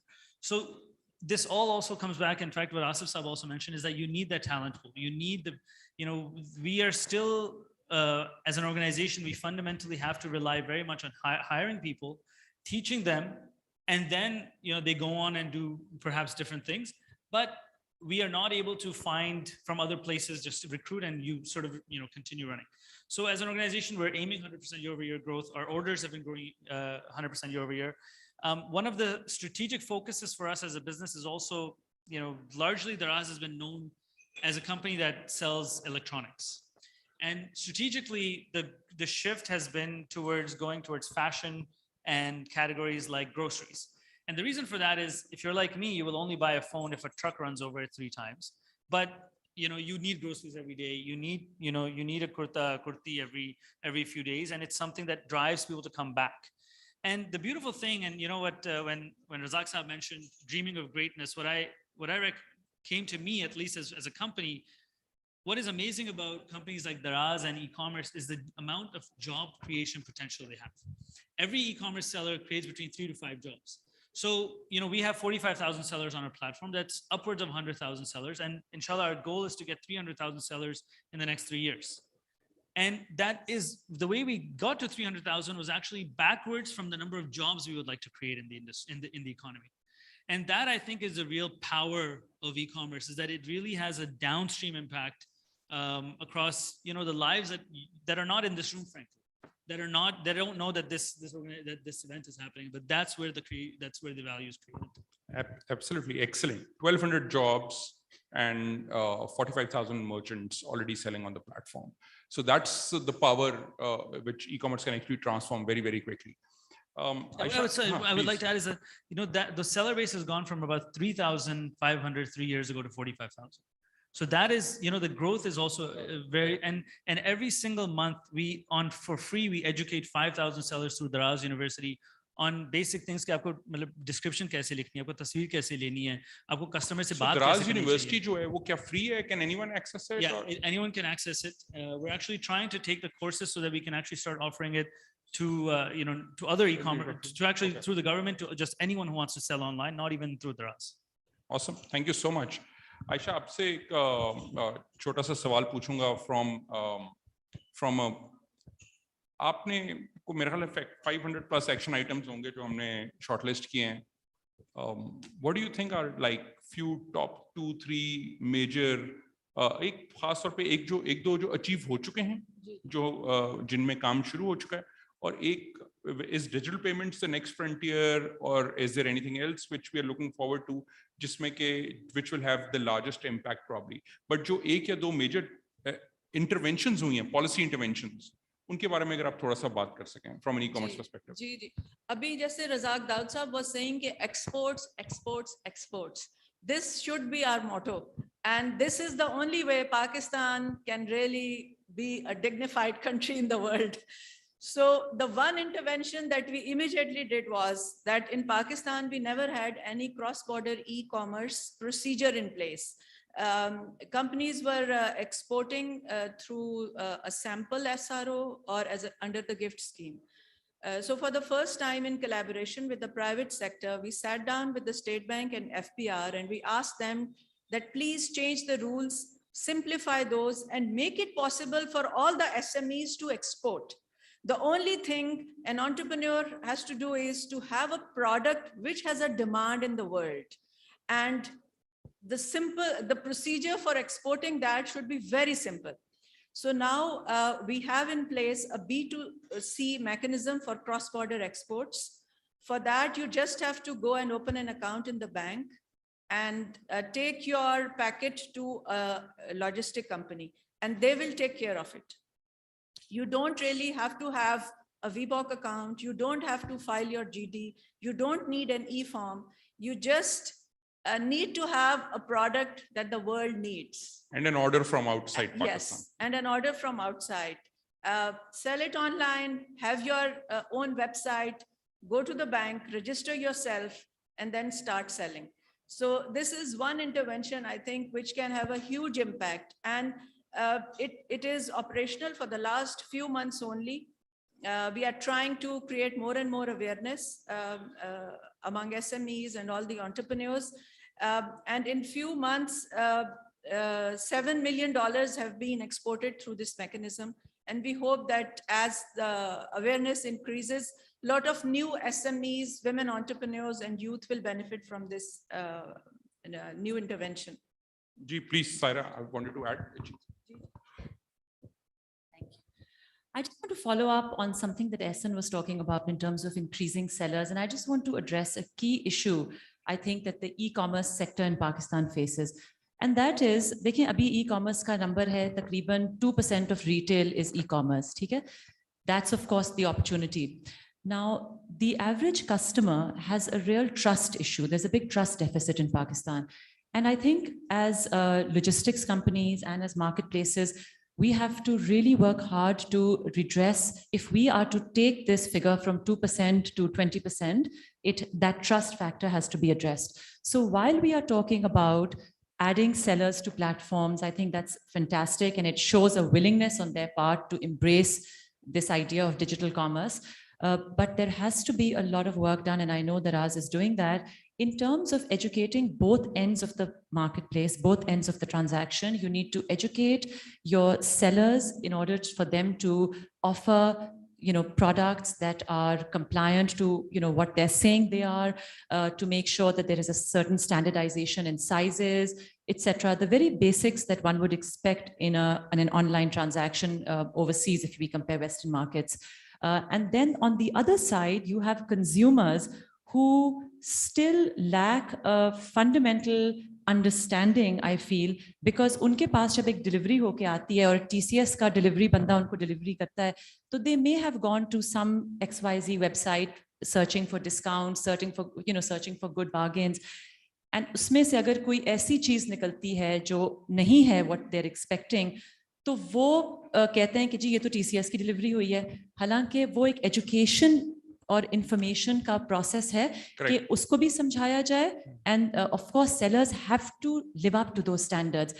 And so I think this is quite an important point as we are thinking about how do we grow the ecosystem in Pakistan. Neji, thank you so much. Aisha, or sorry, add Karin to I think these are very important points for the domestic e-commerce, and definitely we have to do a lot on consumer confidence, and a code of conduct is there in the policy which specifically addresses this aspect so that consumer confidence is increased. And we are also trying to ensure that provincial governments are doing enough on the consumer protection side. So I completely agree some of those points. So the global opportunity is so much. That's why we are focusing on exports. If we look at the global size of e-commerce, it's 30 trillion. And just B2C is 5 trillion in the world. So if we can, capture just 1% of the B2C through the mechanism that we have introduced now for cross-border exports, I think we will be doing huge service to our country. So B2C cross-border is just one mechanism which we have introduced. There are several other initiatives which we started with the State Bank, and State Bank has done a number of reforms which have really benefited our e-commerce exporters and startups. Venture capital was not possible. They came up with new rules. Similarly, SECP came up with a lot of reforms by giving a definition to startups, and then by creating a separate category for the registration of e-commerce entrepreneurs. So these are some of the initial things which have already happened. Now we again had a very big stakeholder consultation session, and we are focusing on the digital payments. There are 4 banks which are offering international payment gateways. This was a very important demand from the entrepreneurs that international payments have to be facilitated. We are interacting with Pioneer. Jazz is another company which is providing remittance facilitation. And similarly, other telecom operators have also come into the payments. So we are also contacting other international e-wallet solution providers to come to Pakistan and start providing these services to our entrepreneurs. So payment is going to be, I think, we'll see a lot of progress in the next 6 months. Similarly, taxation is another area where we are in touch, not just with the provincial government, but with FPR also. And it's a constant fight and a collaboration as well. So of course, I can tell. हमारे लिए fight, आपके लिए collaboration है. So when we work together, it's collaboration and fight at the same time. जी, बिल्कुल. But आइए एक थोड़ा सा Amazon पे अगर आप quickly बता सकें कि Amazon पे क्या हुआ और वो Amazon पे listing जो हुई पाकिस्तान की, उससे उसका policy impact क्या था? So in May 2021, Amazon for the first time allowed Pakistani sellers to register on Amazon with Pakistan identity. And when we started working on that, at the same time, we engaged our public sector organizations because there were certain changes which were required, especially by the State Bank of Pakistan, to ensure that people can register themselves and start working on Amazon. So we have done several changes in collaboration with State Bank. Some flexibilities were created. For example, there was a limitation that in 180 days, the money has to come back to Pakistan. And it was not possible for those who were selling on Amazon that they would be able necessarily to bring money back within 180 days. So this was a great flexibility which State Bank allowed to all those who are selling on Amazon. And there is a possibility that, it can go up to 1 year and even more if they provide the information that it may not be possible. Similarly, the amounts now allowed for digital marketing are much higher. State Bank has increased it from 200,000 to 400,000. And the whitelisting of companies has also created a lot of flexibility. And the fulfillment by Amazon and fulfillment by the merchant, both are possible. So this B2C mechanism will also help a lot of entrepreneurs to do that kind of fulfillment. Awesome. Thank you so much. Ehsan, कोई policy recommendations क्या आप recommend करेंगे? And Saira, then I come to you, and उसके बाद जी I'll open up for Q&A. So if you have any questions around that, anything. I think हमारी जो आज बात हुई है, जो the 3 legs essentially, जो logistics, marketplace, and digital payments, as Sarah mentioned. So on digital payment side, one of the main reasons that e-commerce companies want digital payments is because success rate is significantly higher. So success rate means that if someone shows up to your door, the customer accepts the package. जब अगर आपकी payment already merchant risk कम हो जाता है. Merchant risk कम हो जाता है significantly. In fact, merchant risk कम हो जाता है, मगर also from logistics standpoint, to say आप कल आ जाइएगा, इसलिए पैसे नहीं हैं. It's easy to say, but she can explain to you the return journey that's required for that, and it's not easy. And when you have those costs associated with the digital payments have to be incentivized significantly. And if I give you 100 rupees and you go and give Asif Saab 100 rupees, at the end of the day, there's 100 rupees. But with a digital payment, if I transfer it to you through any of the wallets and you keep transferring it, there's money that keeps getting reduced. And essentially FEDs or MDRs हमें खत्म करने की जरूरत है. And essentially, अगर आपको एक बहुत exaggerated advantage होना चाहिए digital payments use करने के लिए. And that is the only way we actually start getting digital payment adoption. And the reason that, like I said, it's very important, but also what it does is it starts documenting the economy. And on the documentation side, one policy on the digital payments, like I said, it needs to be significantly cheaper, or at least match cash, but ideally cheaper. And then on the marketplace, अगर match करेगी तो लोगों को incentive नहीं होगा. I think it has to be significantly cheaper, at least थोड़े अरसे के लिए, until it picks up, and then you can actually bring it back. But it needs to have that desire that यार मेरे लिए actually it's advantageous to use digital payments. Of course, इसके साथ साथ education भी बहुत जरूरी, तो हम for example, आपको text आते होंगे HBL की तरफ से Tuesday की रात को कि आप दराज पे शॉप करें Wednesday को आपको discount मिलेगा, but बहुत ज्यादा आते हैं अल्हम्दुलिल्लाह, मगर हम कोशिश करते हैं वो education भी हो साथ साथ में. And then on the side of the marketplace, as a small seller, we need to incentivize a small medium business to be online. Because for example, recently we were working closely with the government and we were able to come to an agreement to have 2% tax on withholding tax. But the idea is that the tax structure should be done in such a way that it actually incentivizes sellers to come online. What is the advantage of that? The advantage of that is you start documenting them. You actually start bringing them into the net. And then when you need to actually earn revenue from them, you can. Because right now the focus should be create jobs, empower your SMEs, document them, and then the time to increase the tax revenue from them will come. So those are the two legs that I would Digital continue to payments and focus on. taxation, we need to Yes. settle. Perfect. Thank you so much. Ji Saira. I love your point about getting them into the tax net. I think that's very important. Ji, I have 4 specific recommendations. I think Essence said, digital payments is an absolutely essential focus that needs to be there. हमारे perspective से ये होता है कि customer क्योंकि वो अपनी invested नहीं होता as such in the purchase, तो हमारा जब rider जाता है तो वो पहला एक attempt करता है, फिर वो दूसरा attempt करता है, फिर वो तीसरा attempt करता है.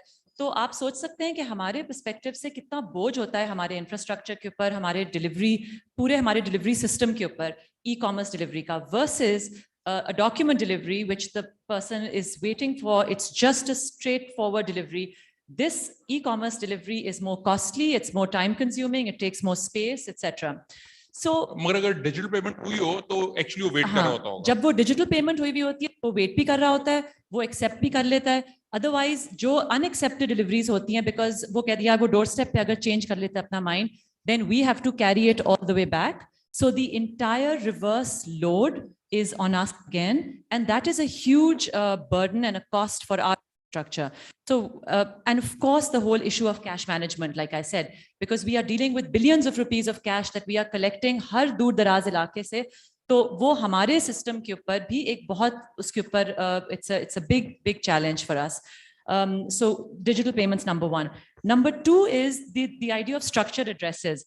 Obviously, as a delivery company, we are familiar, माशाल्लाह से पाकिस्तान के छप्पे से हम familiar हैं, लेकिन इस किस्म की डिलीवरी के लिए बहुत ज़रूरी है कि आपके एड्रेसेस स्ट्रक्चर्ड हों ताकि जब वो अपना एक ऑनलाइन इनकी वेबसाइट के ऊपर दराज के ऊपर फिल कर रहे हो एड्रेस, तो it should follow a predictable pattern that is recognisable to the logistics companies rather than the fact कि हम लोग जाके ढूंढ रहे हो. That's another big problem, structured addresses. And, I know we are working together with Daraz to solve this, but this is a very important issue.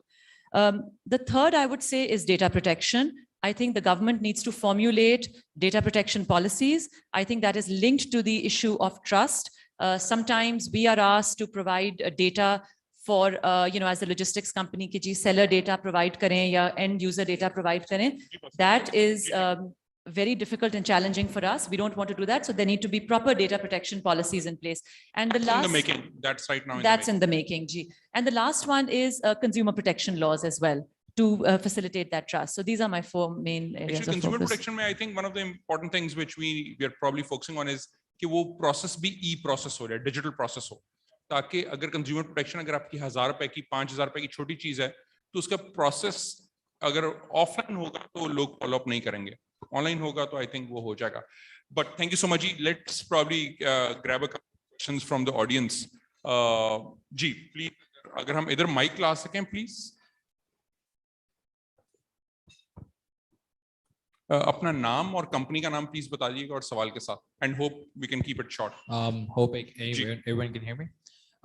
My name is Zain. I represent Nimupani. We're a content creation studios, and for the past few years, we've been focusing on promoting what's good in Pakistan, creating an influence, and telling people outside what Pakistan really has to offer.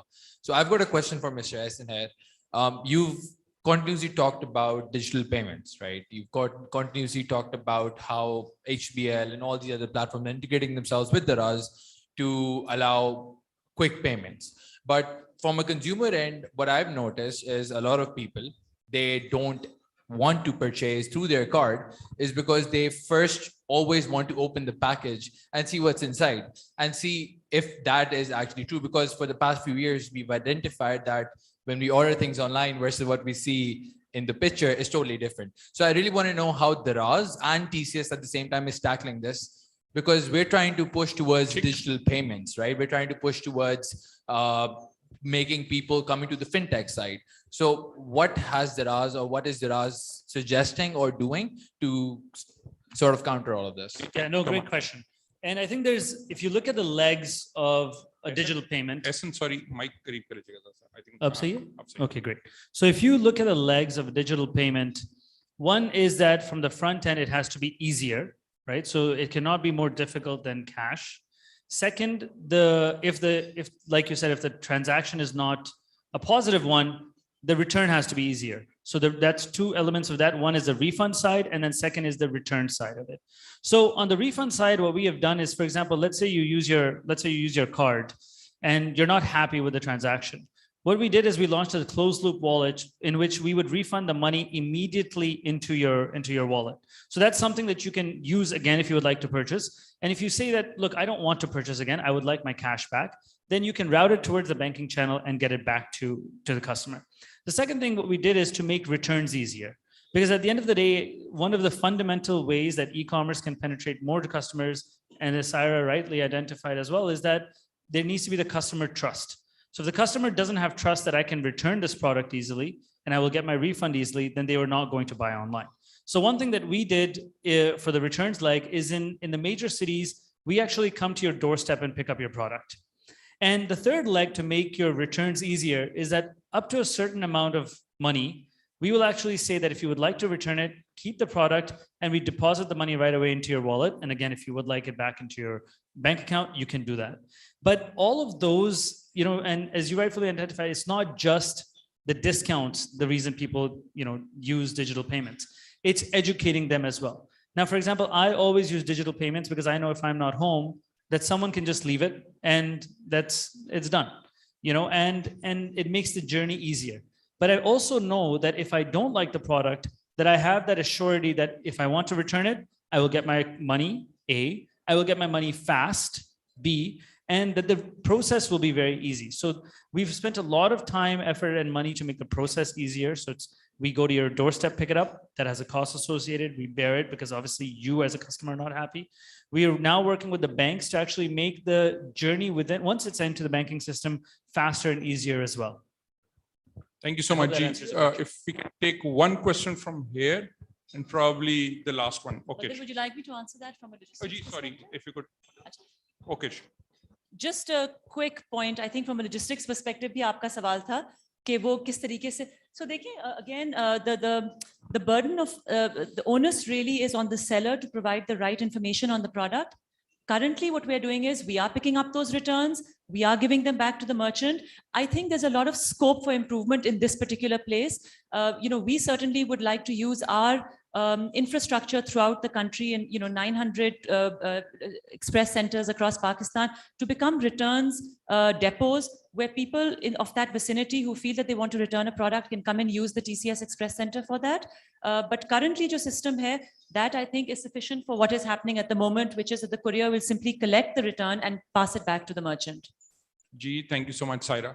I think we need to wrap up now. We can have few questions. We have all the panelists here, and we also have a lot of other e-commerce industry people here as well. So please do connect with us. Thank you so much, Aisha, Ehsan, Saira, for joining us from Karachi.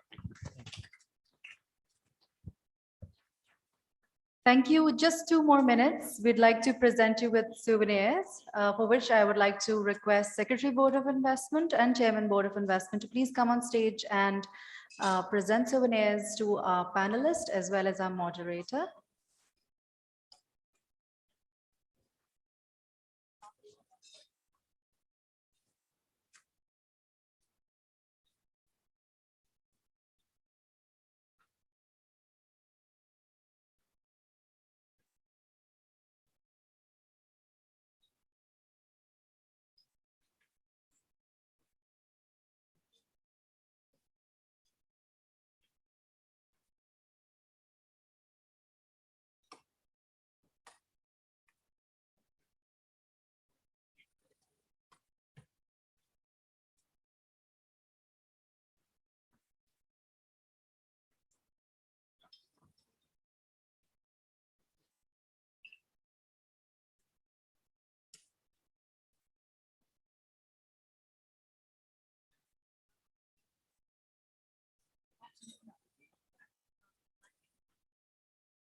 Ladies and gentlemen, now we have a 15 minutes tea break.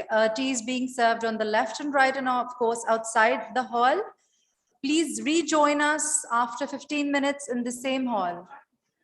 Just a short 15 minutes tea break.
Ladies and gentlemen, please take your seats. After the two sessions, we have a networking dinner. You will get ample time to speak to your colleagues in the industry and academia.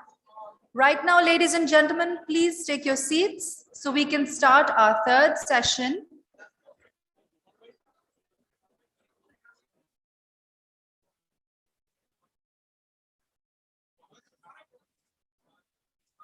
Ladies and gentlemen, please take your seats. Our panelists are here. We are going to start the third session.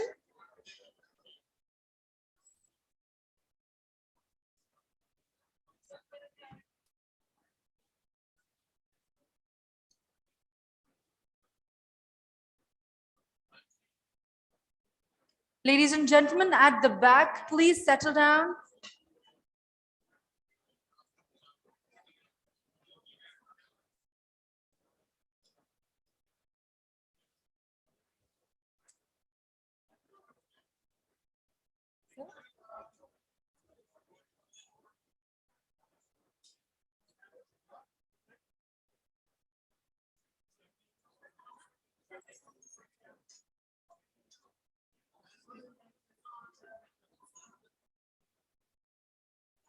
Ladies and gentlemen, आप सबसे request है कि please अपनी नशिस्तों पे तशरीफ रखें.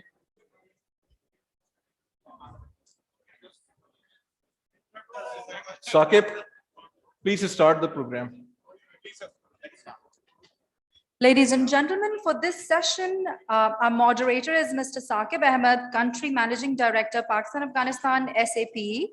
Our panelists are Mr. Ali Nasir, Chief Business Officer, Jazz, Mr. Irfan Wahab Khan, CEO, Telenor Pakistan and Chairman, Telenor Bank, Mr. Wahad Siraj, CEO, Nairtel Limited, and Mr. Hatem Bamatraf, President and Group CEO, PTCL Group. I would like to request Mr. Saqib Ahmed to start the session, and everybody please be all ears and respect our panelists. Thank you so much. Thank you very much. Ladies and gentlemen, let's settle down a little bit and let's hit from overall the people who are shaking the world of telecommunication and communication in Pakistan today.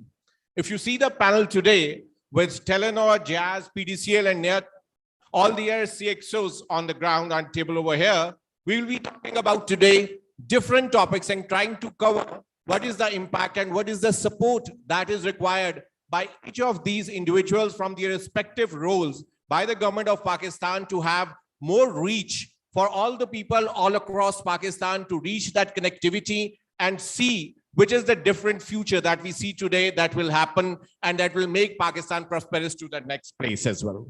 So just starting from Hatem, on my left hand side first, Hatem, you have been now the new CEO of PTCL. You have a unique value proposition in terms of having availability of wireless, fixed, as well as mobile connectivity available in PTCL.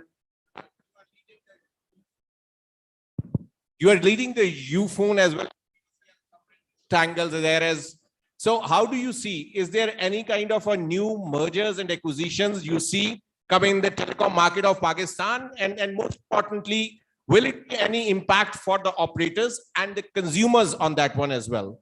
How do you see that? Yeah.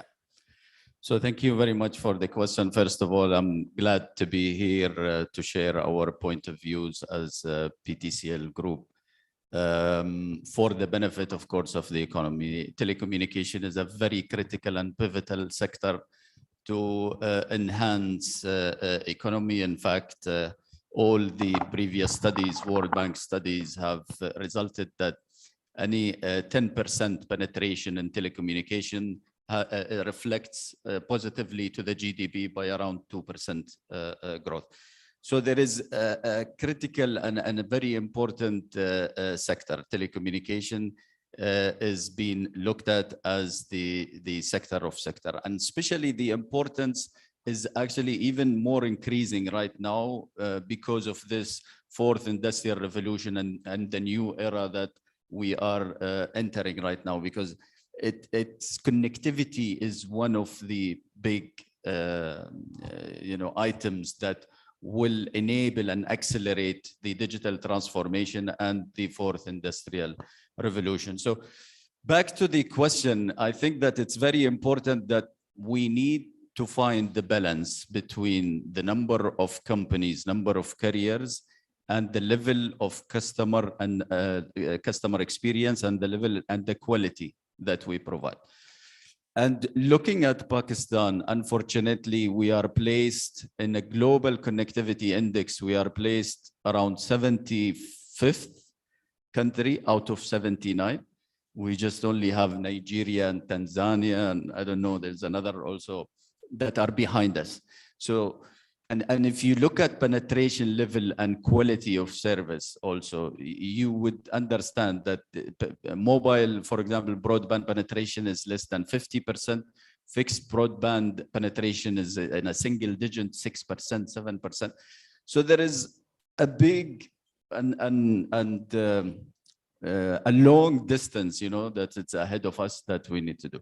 And back to the question, so that the balance between the competition and to provide a competitive environment so that it reflects to the consumer and the level of the quality that the consumer actually perceive. And giving you these numbers clearly that the structure of the market today is still did not achieve the objective. If we want Pakistan to be at the forefront when it comes to digital acceleration or in terms of connectivity and in terms of and I believe because of that reason, because of the value of the telecommunication in terms of the market value is very low. We are placed as one of the lowest telecom in terms of value creation. And this impacts our ability to invest. You know, telecommunication is a capital intensive industry that you need continuously to invest in order to upgrade your technology, upgrade your networks, and also extend your reach to so many places. And this explains why the low level of penetration. And this explains why we are late when it comes to 5G, why we are late when it comes to AI, why we are late when it comes. And we will not be able, we need to find that balance. We need to create that structure of the market and to be healthy so that everybody benefit without compromising, of course, the competitive advantage to the consumer.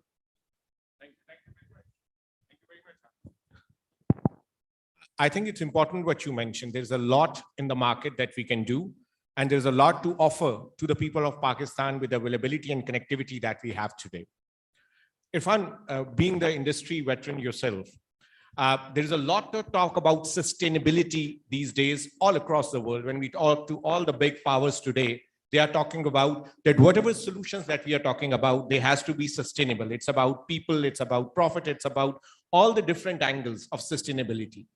How do you think that telecom sector can be part of this sustainable drive that is happening all across the world and especially in Pakistan? And what are the requirements from the government of Pakistan that you see policy changes that are required to make that more sustainable in Pakistan today? Yes, Akib, it's a great question. I'll just take a minute to give a perspective of the telecom sector and why perhaps the sector is best positioned to also be the thought leader in sustainability, which you asked me. If you look at the history, I would say telecom is one of the few sectors in Pakistan who has really delivered historically. Since the deregulation back in 2003 and 4, if you look at the amount of competition which came in, if you look at the foreign direct investment, we're sitting at a BOI platform today. Historically, from 2004 to 2009 or 10, we've been, bringing more than 50% of FDI coming into Pakistan was contributed by telecom sector. So what are the reasons why all that money stopped coming in? We need to really think about it. Bulk of the employment opportunities, I would argue, that generated in last decade or so came in this sector.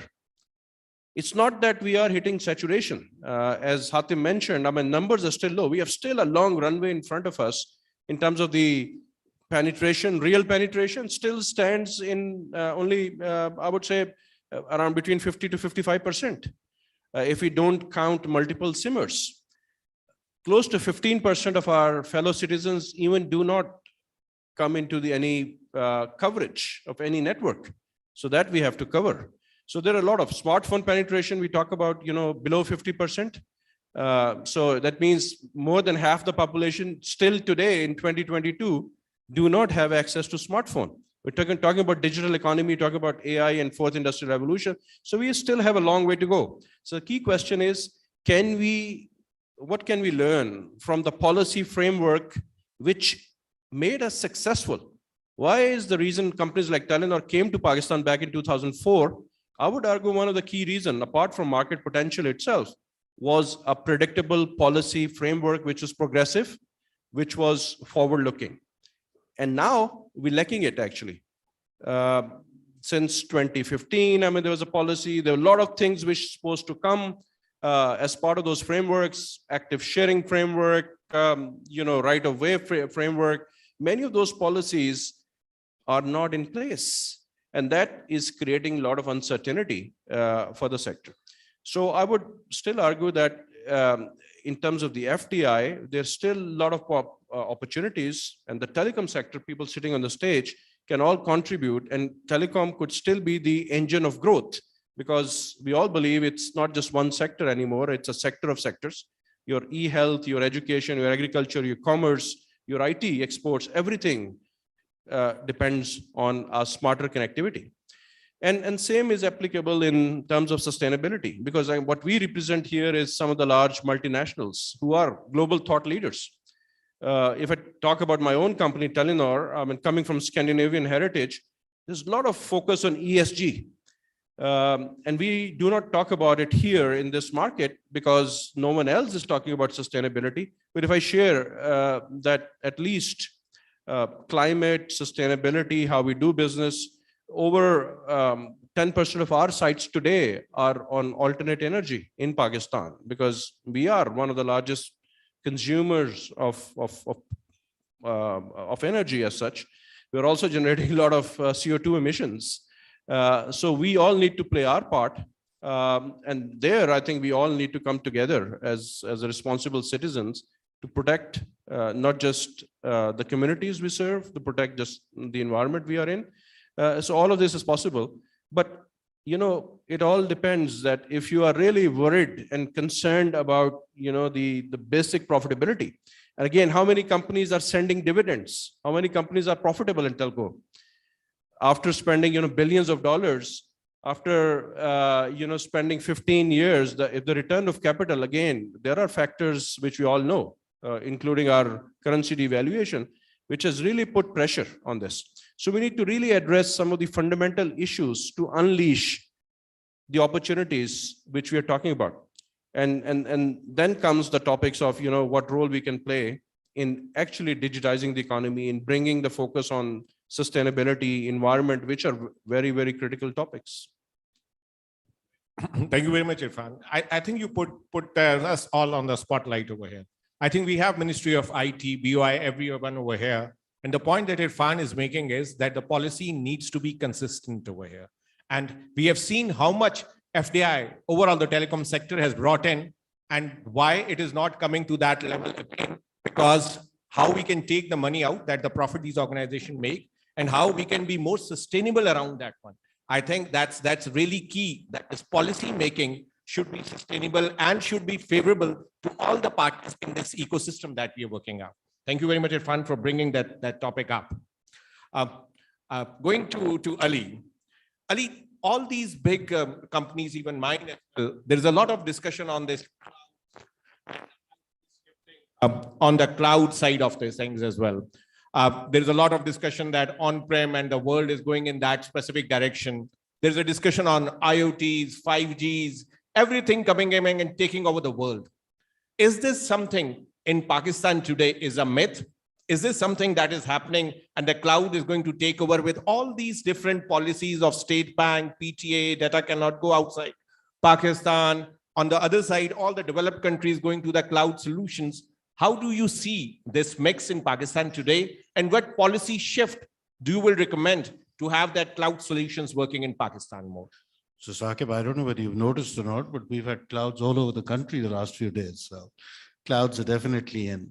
No, thank you for that, Saqib. And, you know, in addition to what Hatim and Irfan have talked about, there are clearly gaps that need to be fulfilled. I think the one point that I'll make before I'll come to cloud, because we have the benefit of the Board of Investment and the MIT here. And this is my best view. I think it's also something that Jazz is putting out there now, is the fact that a lot of the policies that govern us today were made sector that focused on connectivity.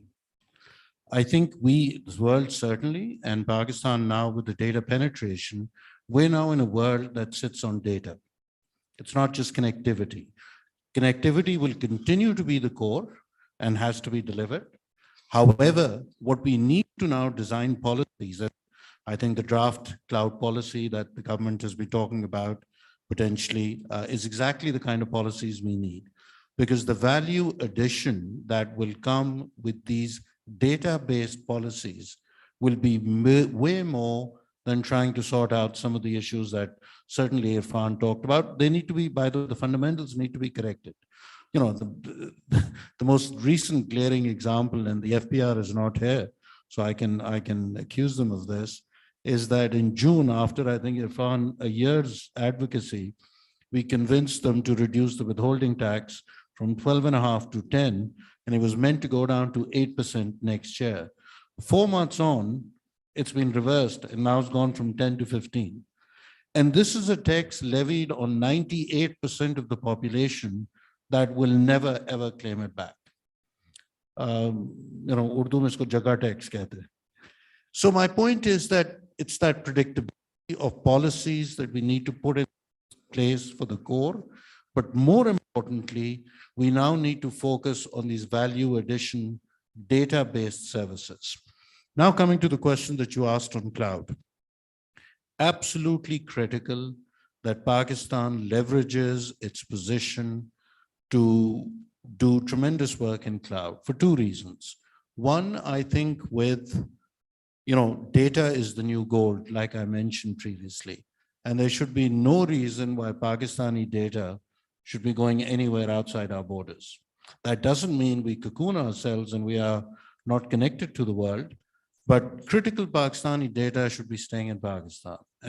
But for that to happen, we need great cloud infrastructure in the country to make that happen. And that's clearly something on us. I think PTCL, of course, as market leaders, we're working on something.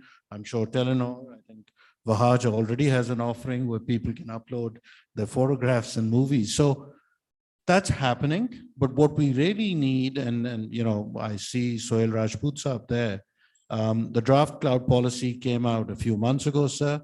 We gave our input, but we haven't seen the light of day on how that's going to pan out. So these are the kind of things that we need to focus on, but cloud can give Pakistan a tremendous advantage. The amount of money our freelancers are spending on the money that is going out. There's a foreign exchange that can stay in the country with lower latency, cheaper costs, if we had a good infrastructure to support it. I think, again, the topic is about consistency in the policies. I think that's the specific thing that Ali mentioned, and the FPR example is an important one, because we make all these policies, and especially the business plans these companies make, they are based on the inputs, and all these are different big groups. We are talking about Etisalat Group, we are talking Vion Group, we are talking about Telenor Group, and they get all these investment based on the inputs that we get from the government of Pakistan. And then if these whole business plans for these companies, and it's important to understand that how much important it is for these companies that this consistency remains happens. On the cloud policy, I think Ali, the way he's expertly mentioned, let the companies do the work that they best do, and let the IT service providers and the telecom operators provide the connectivity that they want. Today, what is happening that every company is making their own IT company within, which they are not expert about. And that is causing the issues, because these are the experts who provide the backbone, and let the companies work on the cloud solutions to help them provide that one. Let the experts do what they are best at, instead of just doing that other angle. So thank you very much, Ali, for that one. Vahaj, moving to you, and when I remember Neatel, the great in Pakistan, the way we have reached out the internet to all. So we all have a success story. We have a path that we have to provide internet to all the people in Pakistan. How do you see you and yourself, the industry is going about it? And what are the recommendations that you will have to make that penetration more fast and more accurate? Thank you. I think we are moving towards that direction, that internet has to be available for the all, just like the clean water or just like the electricity. So it has to be there because it is a basic necessity of the life today. So we are getting there, but the pace is so slow. I mean, to be very honest with you. And sometime it appears that we are going in circles. So we are going in round and round, and nothing productive or nothing positive is coming out. The industry needs to play, I would say, a very proactive role, because the customers, they are looking for a top quality service and they deserve it. So I believe. So I think all the operators and the service providers, they have to come up with the innovative stuff, new technologies, new services, so that they can reach out to the people, they can reach out to the lower segment, the lower income people, and they can middle income and the higher income, all the brackets. I think this is the duty of the private sector to come up and to expand their infrastructure where they can, and it should be done at a faster pace. Now come the role of the government, and most of the time it is said that the government needs to provide this incentive, that incentive. I mean, I am actually against incentives. So basically, and what I believe is that the industry doesn't need incentive. Industry only needs the rule of the law. What is written in the policies already, that needs to be implemented. That needs to be implemented on the ground. And unfortunately, that doesn't happen. The size of the government departments, the regulators, that keep increasing, and they are getting bigger and bigger. And the industry is not growing at the faster pace. The telecom sector revenues for the last 2-3 years are actually declining. And in the dollar term, they are on a massive decline in last 2-3 years. So I mean, just to give you one example of why the things are not being implemented in the government, IT was declared as an industry back in 1997. Telecom was declared as an industry in 2004. Now this is 2022. The discos, the electrical distribution companies are not yet providing the industrial to either to the IT industry and to the telecom industry. Despite of so many, I mean, so many cases have been going on, so many representation has been made, and that. So my take is that if the federal cabinet, which is the most apex body, and that that body decided that this is industry, and this industry should at least get the industrial electricity tariff, and if that is not implemented, then what the industry should do. So this is something I think the government needs to seriously think of where they are taking the country forward. I mean, second example, there are so many red tapes around, say to get a to get a telecom license, you need a security clearance. I mean, we are, say, Pakistani company, all the shareholders are existing, we are registered with the SCCP, we are registered with the regulator. What kind of a security clearance is required? So security clearance. This is not done by the security agency. So sir, I mean, sir, so we need to think seriously that where we are heading. Are we, are we really creating opportunities for the entrepreneurs to create new companies? Cut down the red tape, get the company registered in 24 hours, get the accounts, get the FBR, everything, and then get going. This is not happening, sir. This is not happening as of today. So this is a ground reality. So, sir, my submission is that, we are all Pakistanis, and we all have a vision to take this country forward. The government people, the regulators, and there has to be some KPIs for the regulators. The operators are always, yaar tum ye bhi karo, ye bhi karo, ye bhi karo, ye nahi karoge, ye fine ho jayega, ye karoge, ye ho jayega, ye karoge, license cancel ho jayega. Aur bhai jo regulator baithe hue hain, what the hell the regulators are doing? Regulators don't have a KPI. So the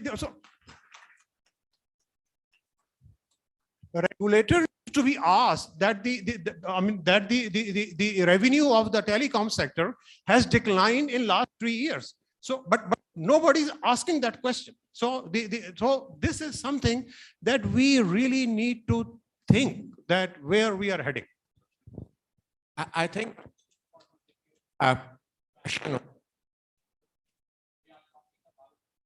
the table and the way they are talking about that how these issues are important for Pakistan, especially when we're talking about all these different regulations on FBR, when we are talking about all these power tariffs over there. And this is not the time these topics are being talked about. Best way out of this, these topics, excuse me, yeah. If we can get these topics aligned and see how these business leaders are so passionate about clearly saying that what they need from the government to help Pakistan grow to the next level. I think that's the important part over here. And that's the direction that we need to go about it. I think just going to the second round of the questions now, and Hatem, coming to you, a little bit more on the technology front. OTT platforms, all these over-the-top platforms, we see Netflix today everywhere in our lives for the past 2 years. Prime, we are talking about a lot of educational institutions. There's a lot of discussion about now that we were talking about banking and telecommunication industry going together. Now there is a discussion that this entertainment, banking, connectivity, all these industries are merging together through these OTT platforms. How do you see the future of these OTT platforms in Pakistan? And do you see that this is the game changer in terms of the revenue and data in Pakistan moving forward? I think if I would just say something on the OTT, they basically, they continuously keep disrupting and defining the boundaries between different industries. So in OTT, they don't understand that this is the boundary of education, this is entertainment, this is some, they don't have, whenever they see an opportunity to do a disruption and define clearly a new boundary for their own investment or service. And this is what we saw. Google, for example, a company is an OTT. We are referring to an OTT, but you cannot relate on that this company is actually what? Is it a search engine? Is it a library? Is it a YouTube? Is it a streaming service? Is it maps and Google Maps and location? You know, they keep defining the boundaries of industry continuously. And whenever they see an opportunity, they will keep disrupting. And I think that they put a lot of pressure, of course, on the classical and the conventional industry players. Like us, for example, telecommunication, we were one of the areas or one of the industries that we were impacted by the moves and the disruption that the OTT is doing.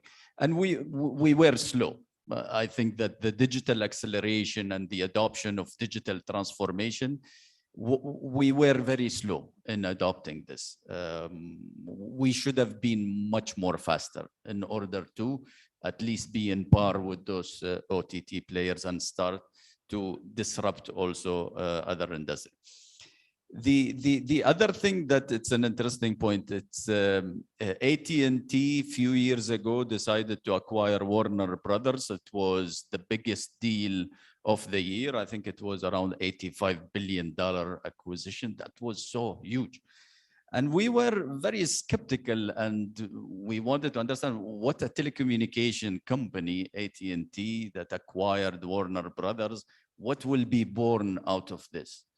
Few years later, unfortunately, they decided to spin off and again to focus on the telecommunication. So it didn't work out. It was, maybe it's a good trial, it's an expensive, of course, trial, but not every consolidation between industries, I believe it will work. There will be few industries, maybe, as you said, e-commerce with the telecommunications, banking, digital banking at least. So there will be specific areas that will see a consolidation.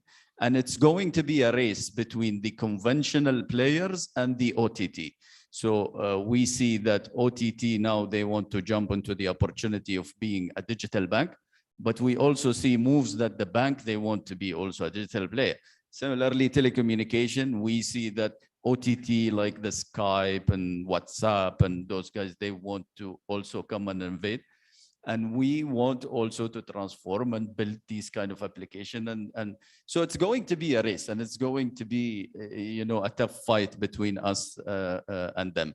But clearly, from a consolidation point of view, I think the boundaries of the industry, in my point of view, we will keep seeing a new boundaries every now and then. Thank you very much, Hatim. I think very rightfully said. The boundaries are completely changing. The boundaries are not anymore geographical boundaries that we say, but now when we go to the world of IT and internet today, all these different platforms are also going to take the pie out of all these different organizations that we are talking about. We clearly see that connectivity is very important, but we have to be very careful around how these OTT platform is working, and we have to make sure that our industry gets rescued from all different actions that they are taking at this very point of time. Irfan, moving to you, and since I have known you now almost for now 15, 16 years, two things. EasyPaisa, the great success of Pakistan today. What things that you see are required to be done to have the more financial inclusion in the Pakistan industry today? The way we have reached out through EasyPaisa to the people to have these transactions with them. And the second part, in your current role, you are managing not only Pakistan, you are managing different countries as well. How do you see, as compared to the other countries, the internet connectivity has reached Pakistan today? Where do we stand, and what are the things that you feel other countries have done better, which we can do over here to get that connectivity to all parts of the Pakistan? Yeah. No, I mean, EasyPaisa is a service we're very proud of. And there's a lot of, I would say, pride moments these days when we celebrate our startups, especially last 12 to 18 months, and a lot of funding coming in. But EasyPaisa was actually one bold move which we took back in 2009 as one of the first move from a telco player who has no other, I would say, references or background jumping into financial services. But we see an opportunity that 80% at that time of Pakistanis were unbanked. When you go and travel and especially meet people in the rural, I mean, those our traditional banks don't even have branches. The brick and mortar, we realized, could not serve those people. And we took a leap of faith, and that created EasyPaisa. Today, I mean, over 20 million customers, 2 trillion rupees only last year, the year we just closed, transactions. Every month, our customers, I would say, transferred about anything from 60 to 100 billion rupees from a physical cash into electronic cash. In a larger scheme of retail market in Pakistan size, which is 7-8 trillion, this is still small, but at least it's quite significant. And from a convenience viewpoint, it has given a lot of convenience. I remember the days when, paying bills was a nightmare. It takes full day when someone from your household goes to pay the bills. The poor chap comes back in the evening after standing, in the queues of the bank. Now you can do touch of the button. You can do loans, insurance, all those things. So it has actually disrupted, and it has given opportunity to many customers between our two companies. I mean, we have an entire market.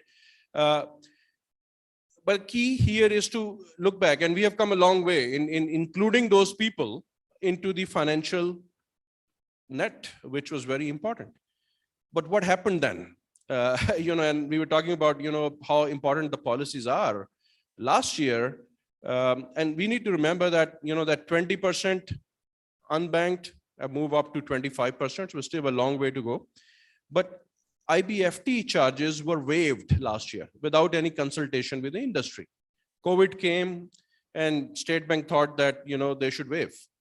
It's the intentions was all good, but the understanding, and I'm saying it with a lot of confidence, was probably flawed because only 25% or maybe 30% people have access to traditional banks and digital banking, and to make it frictionless for them makes perfect sense.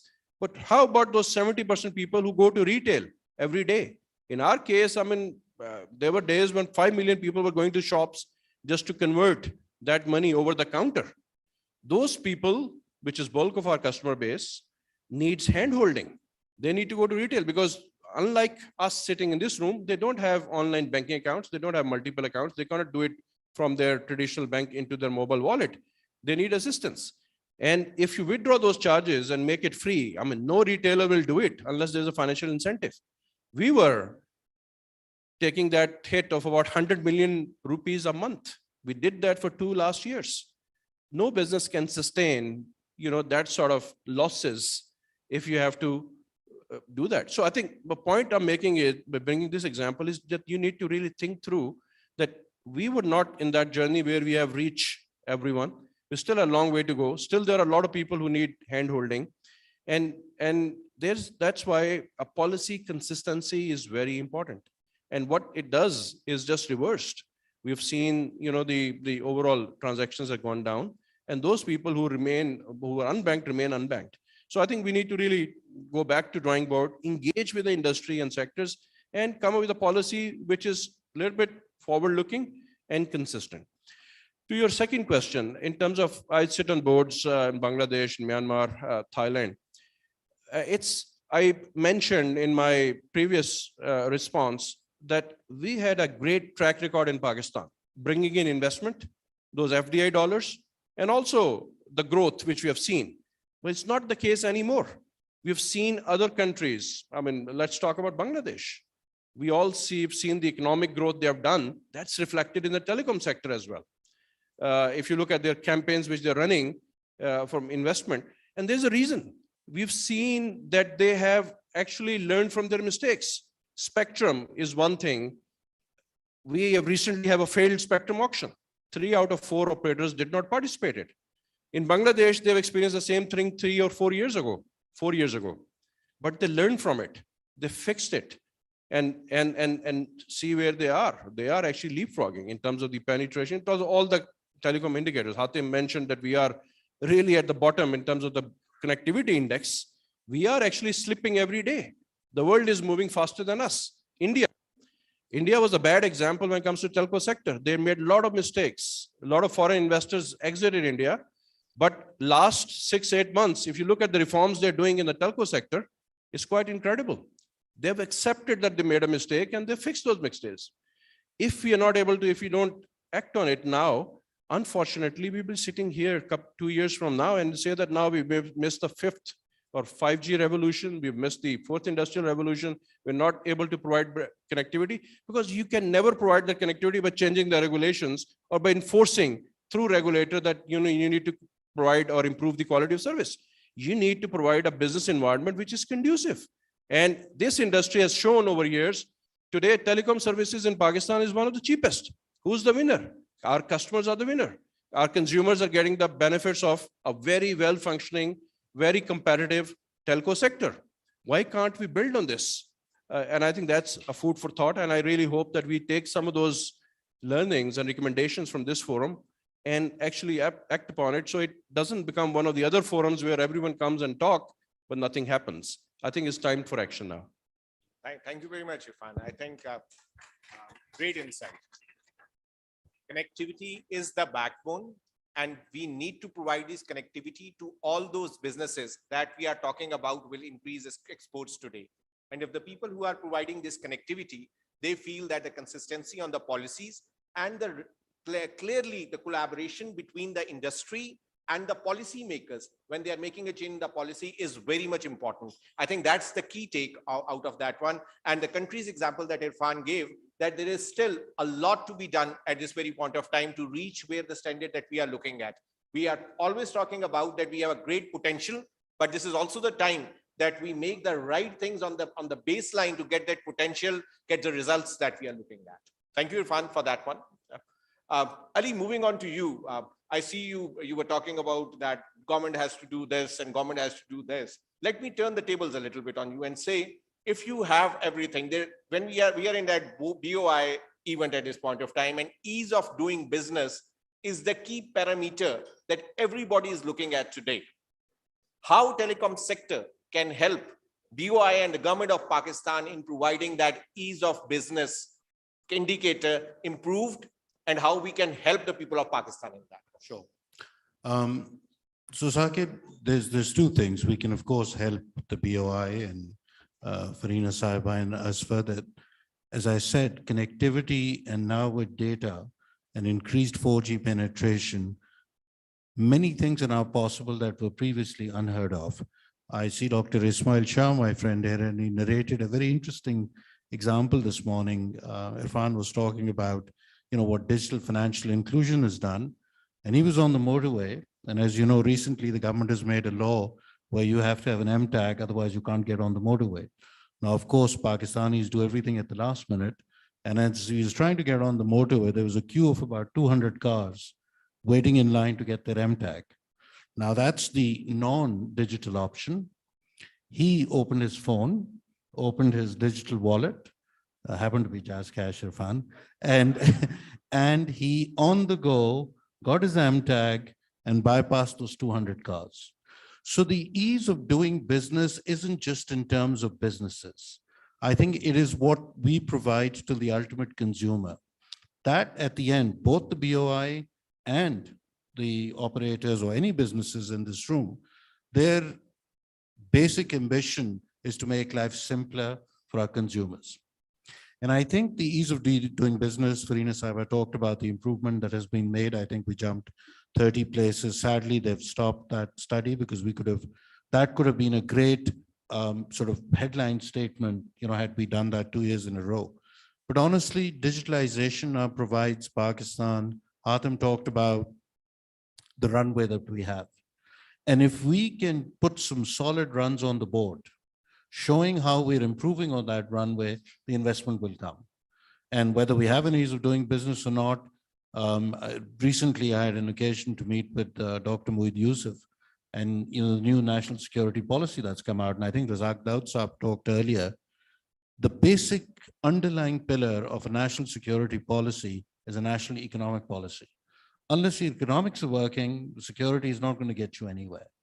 And I think that's what all of us have to try and now do, is how as a collective body can we really spur this economic growth, be it in terms of digital, telecommunications, commerce, IT, banking, you name it. The good news is we've got great examples where we can borrow with pride without having to reinvent the wheel.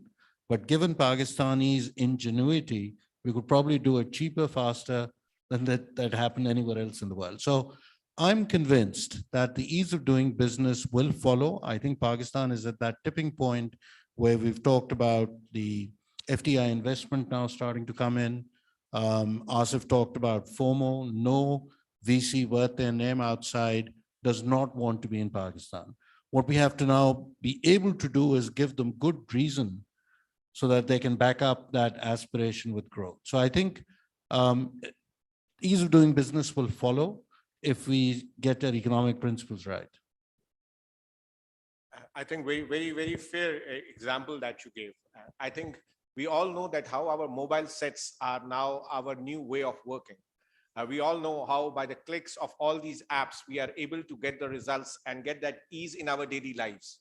I think now this is more the time to provide that ease to all the businesses at this point of time. I think we all know that all the Jazz Cash and all the Easy Paisas are being providing that backdoor, that backbone to the businesses to provide that one. And I think telecom will always remain the key when we talk about ease of doing business, because the access that everybody has on their handsets today is the way to go to move forward as well. Thank you very much, Ali, for that one. We had some last question of the talk today. Neatel, a great example. I think entrepreneurship, how you made it from the very start, from the scratch. What is something that you will give advice to the new entrepreneurs today?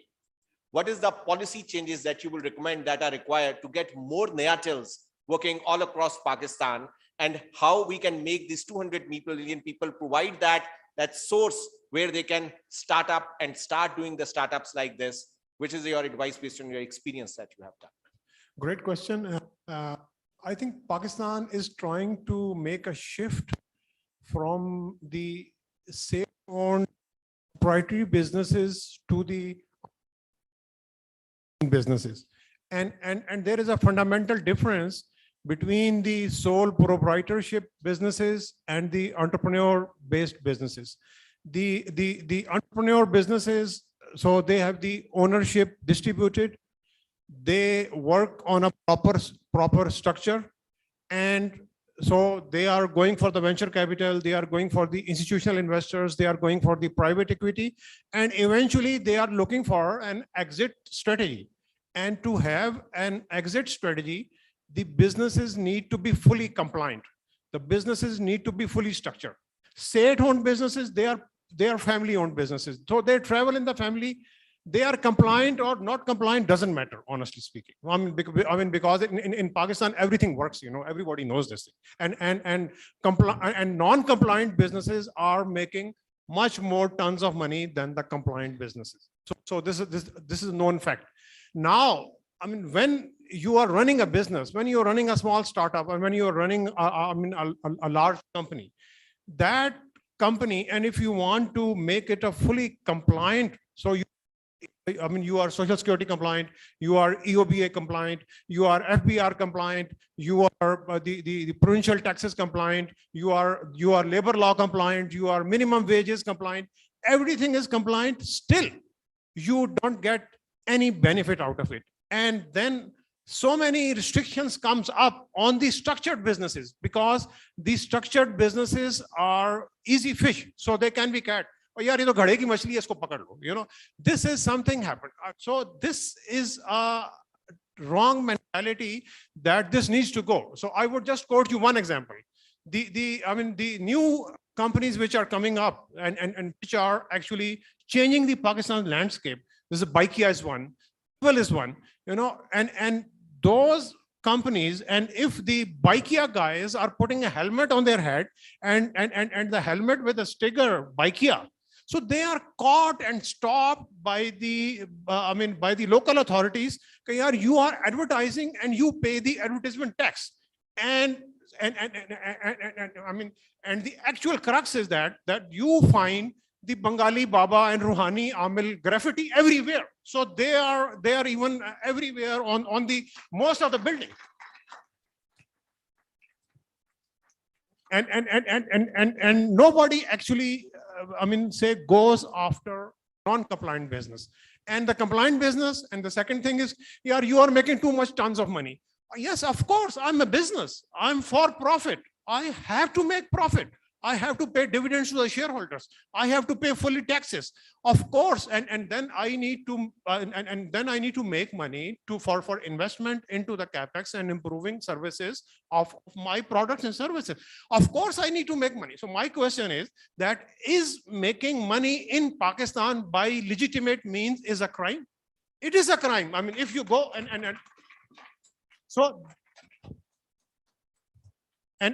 making illegitimate money is crime. So this is the crux of the thing. I think this mindset needs to be changed for the entrepreneurs culture, because they are the future of this country. The structured businesses, the corporate businesses, the businesses which provide dignified job opportunities and the learning opportunities for the educated youth, they are the future of this country. They have to be protected. They have to be nurtured.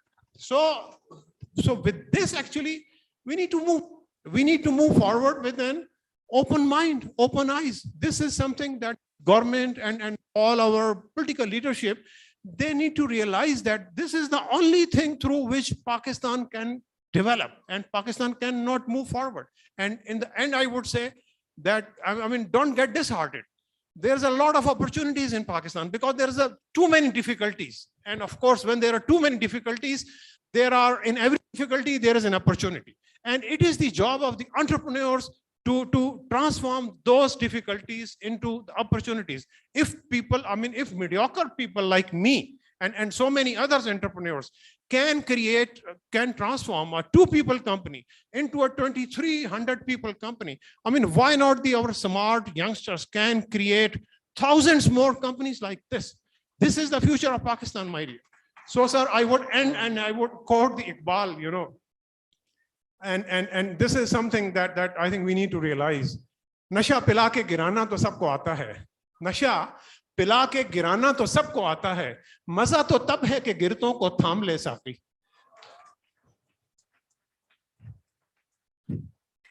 और नहीं इकबाल ना उम्मीद अपनी किश्ते वीरान से जरा नम हो तो ये मट्टी बड़ी जरखेज है साकी. जरा नम हो तो ये मट्टी बड़ी जरखेज है साकी. I think ये मट्टी हम सबको इल्म है कि बहुत जरखेज.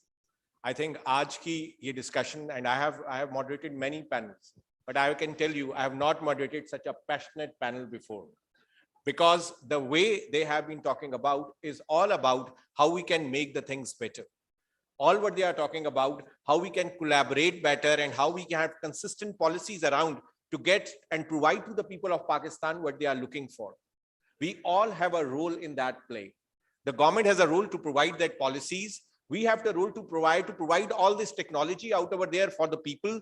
And then people has to make use in the best possible way. I think Vahad Sahab raised a very valid point over here. ये जो businesses के ऊपर मजीद से मजीद हम taxes या चीजें लगाना शुरू कर देते हैं, I think this compliant के ऊपर, जिस तरह salaried class कहती है कि हमारे ऊपर ही मजीद से मजीद tax लगाए जाते हैं और compliant businesses कहते हैं कि हमें ही मजीद नचोड़ा जाता है. और talking about entrepreneurs, they need to make sure that how they can manage through all these different things today.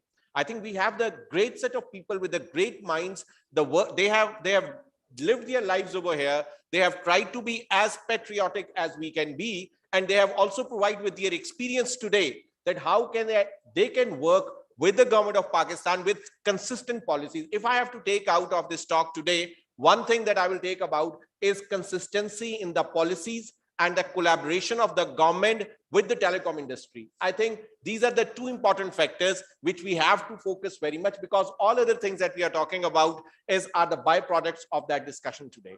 So I think all the Ministry of IT is there, BOI is there. Thank you Asfar for providing us this platform to talk about with passion that what we expect from the government of today. And I think with Asfar going from this sector on the other side, he also provides us the best bridge in between to tell the government that how the people on the other side are looking for the support to help the people of Pakistan today. So thank you very much, panel. I really appreciate that one for that one. And thanks a lot for the very encouraging discussion today. Thank you. Thank you very much to our distinguished and very passionate panelists and speakers. And we've noted it down. So we'll get back to you probably that we've taken note of all your suggestions. Now I'd like to request Secretary and Chairman Board of Investment to please come on stage and present our panelists as well as a moderator with souvenir.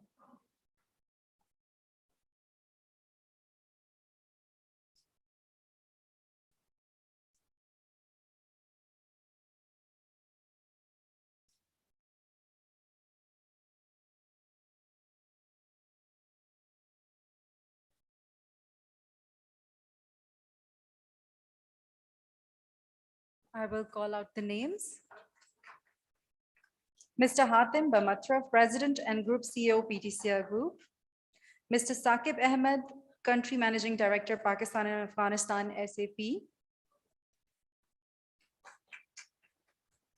Mr. Ali Nasir, Chief Business Officer, Jazz.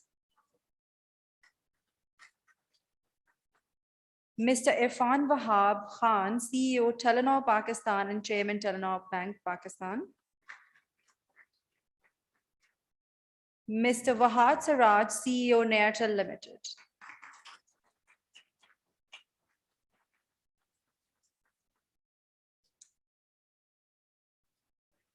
And a group photo, please. And a group photo.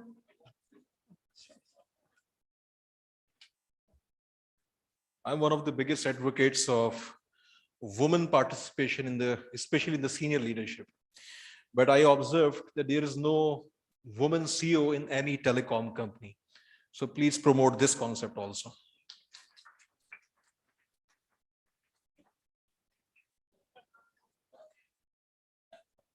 A group photo. And after that, ladies and gentlemen, we have our fourth and final session of the day.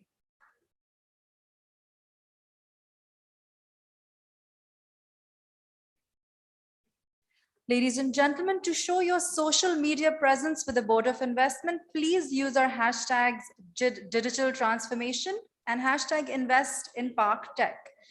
Ladies and gentlemen, now we move towards our fourth and last session on IT exports. For this session, the moderator is Mr. Barkan Saeed, founder and CEO of Viztech Solution. The panelists of the sessions are Dr. Mohammad Suhail Rajput, Secretary, Ministry of Information Technology and Telecom, Mr. Nasir Akhtar, Chairman of Infotech Group, Ms. Fatma Said Asad, CEO Abacus Consulting, Mr. Osman Nasir, Managing Director, Pakistan Software Exports Board, and Mr. Javed Iqbal, Member and Chief Commercial Officer, Special Technology Zone Authority. I would like all our panelists to join us on stage and request Mr. Bakan Said, who is our moderator for the day, to take over.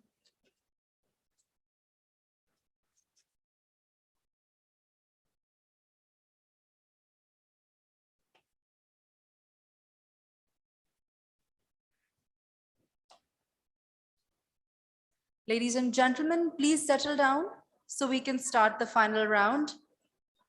And in the respect of our esteemed guests, please turn your phones on silent kindly and settle down, please.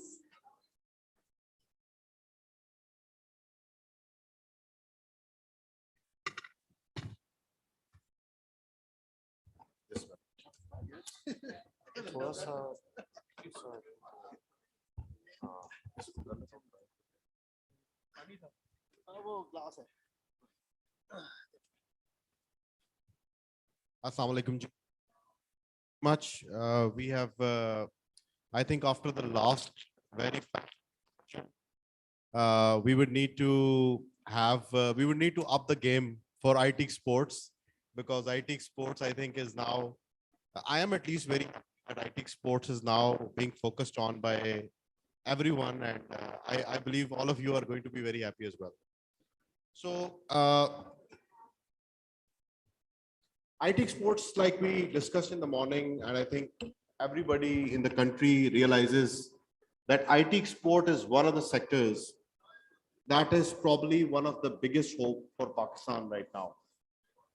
We did $2.1 billion exports last year. This year, we are expected to do around, at least the IT ministry and the industry have set a target of around $3.5 billion. Which, if achieved, will definitely be very significant. But one of the questions that a lot of people ask us is that when we look at our regional countries like India, we look at the regional countries, other similar countries which have similar demographics, like Philippines. Asfar also mentioned in the day that we get ourselves compared with India. Why? There are multiple figures like $157 billion. I was checking today, there's $197 billion that India is doing. But a lot of people don't know that India started investing in two things a lot in the 90s. One of the things that they started investing was the special technology zones that they created in the 90s. And they invested heavily in the skill development programs of their youth. They started creating not only the high-end institutes like the IITs, but also invested a lot of money into the vocational training aspect of their youth. And now, even now, what they're doing is that they are investing. This year alone, they are spending around 3,000 crore rupees only in training 1.5 crore people. Even if you look at countries like Philippines, Vietnam, Sri Lanka, the Philippines even branded themselves as a tech destination back in the early 2000s. And now they're doing around $30 billion in exports, expected to do around $30 billion in exports this year. The biggest question right now when you hear these stories is that, can Pakistan also create its tech story? And with our esteemed panelists today, we have Honorable Secretary Sohail Rajput Saab. We have Software Export Board's MD, Osman Nasir. We have two of our top companies, CEOs, Nasir Akhtar Saab from Infotech and Fatma Asad from Abacus. We have Javed Saab from the Special Technology Zone. We would like to talk about the main thing that can we as Pakistan, is there still a chance to create our own success story? Are we late in the game? Can we do it?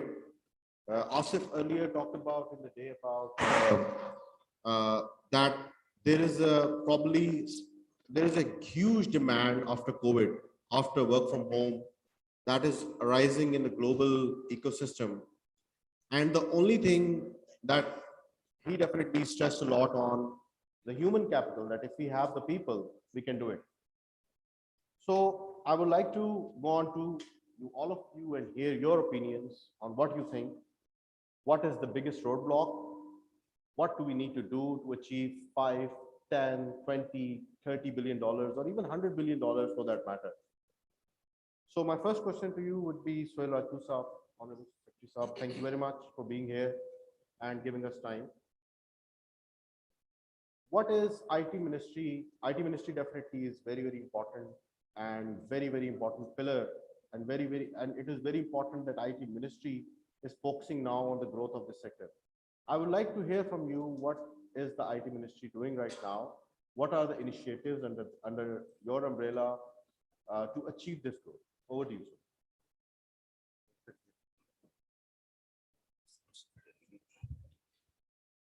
sir. Thank you, Barkan, for giving me this opportunity. And I'm thankful to the Board of Investment also for arranging this roundtable this evening to discuss this very important issue. First of all, what is the need of the country? The need of the country, as Commerce Advisor today very eloquently put forward, is that we need to correct our current account deficit. And our current account deficit is again gaining the proportions which are not sustainable. This we have seen in the past, and the major reason is that our exports have not grown. Our exports 5 years back were $25 billion, and now this year, which ended on 30th of June, again $25 billion. There's zero growth. So this is a cause of concern, and if we want to have a sustainable economic development in the country, we need to correct this factor.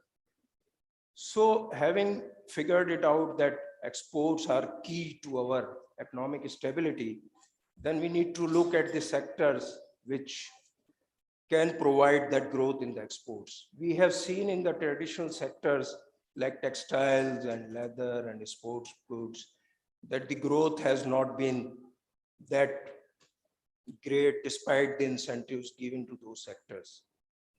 Pakistan is a young country. Pakistan is have a population which is young. There is a great youth bulge we always speak about.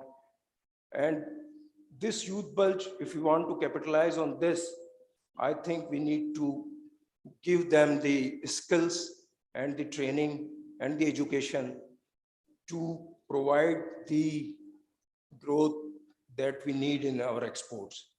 And what is that area where we can invest in human capital and get the desired results? It is technology, the knowledge intensive segment of the economy. Because the investment in brick and mortar will only get you that far. The investment in the human capital will give that exponential growth which we are aiming for and which we are looking at.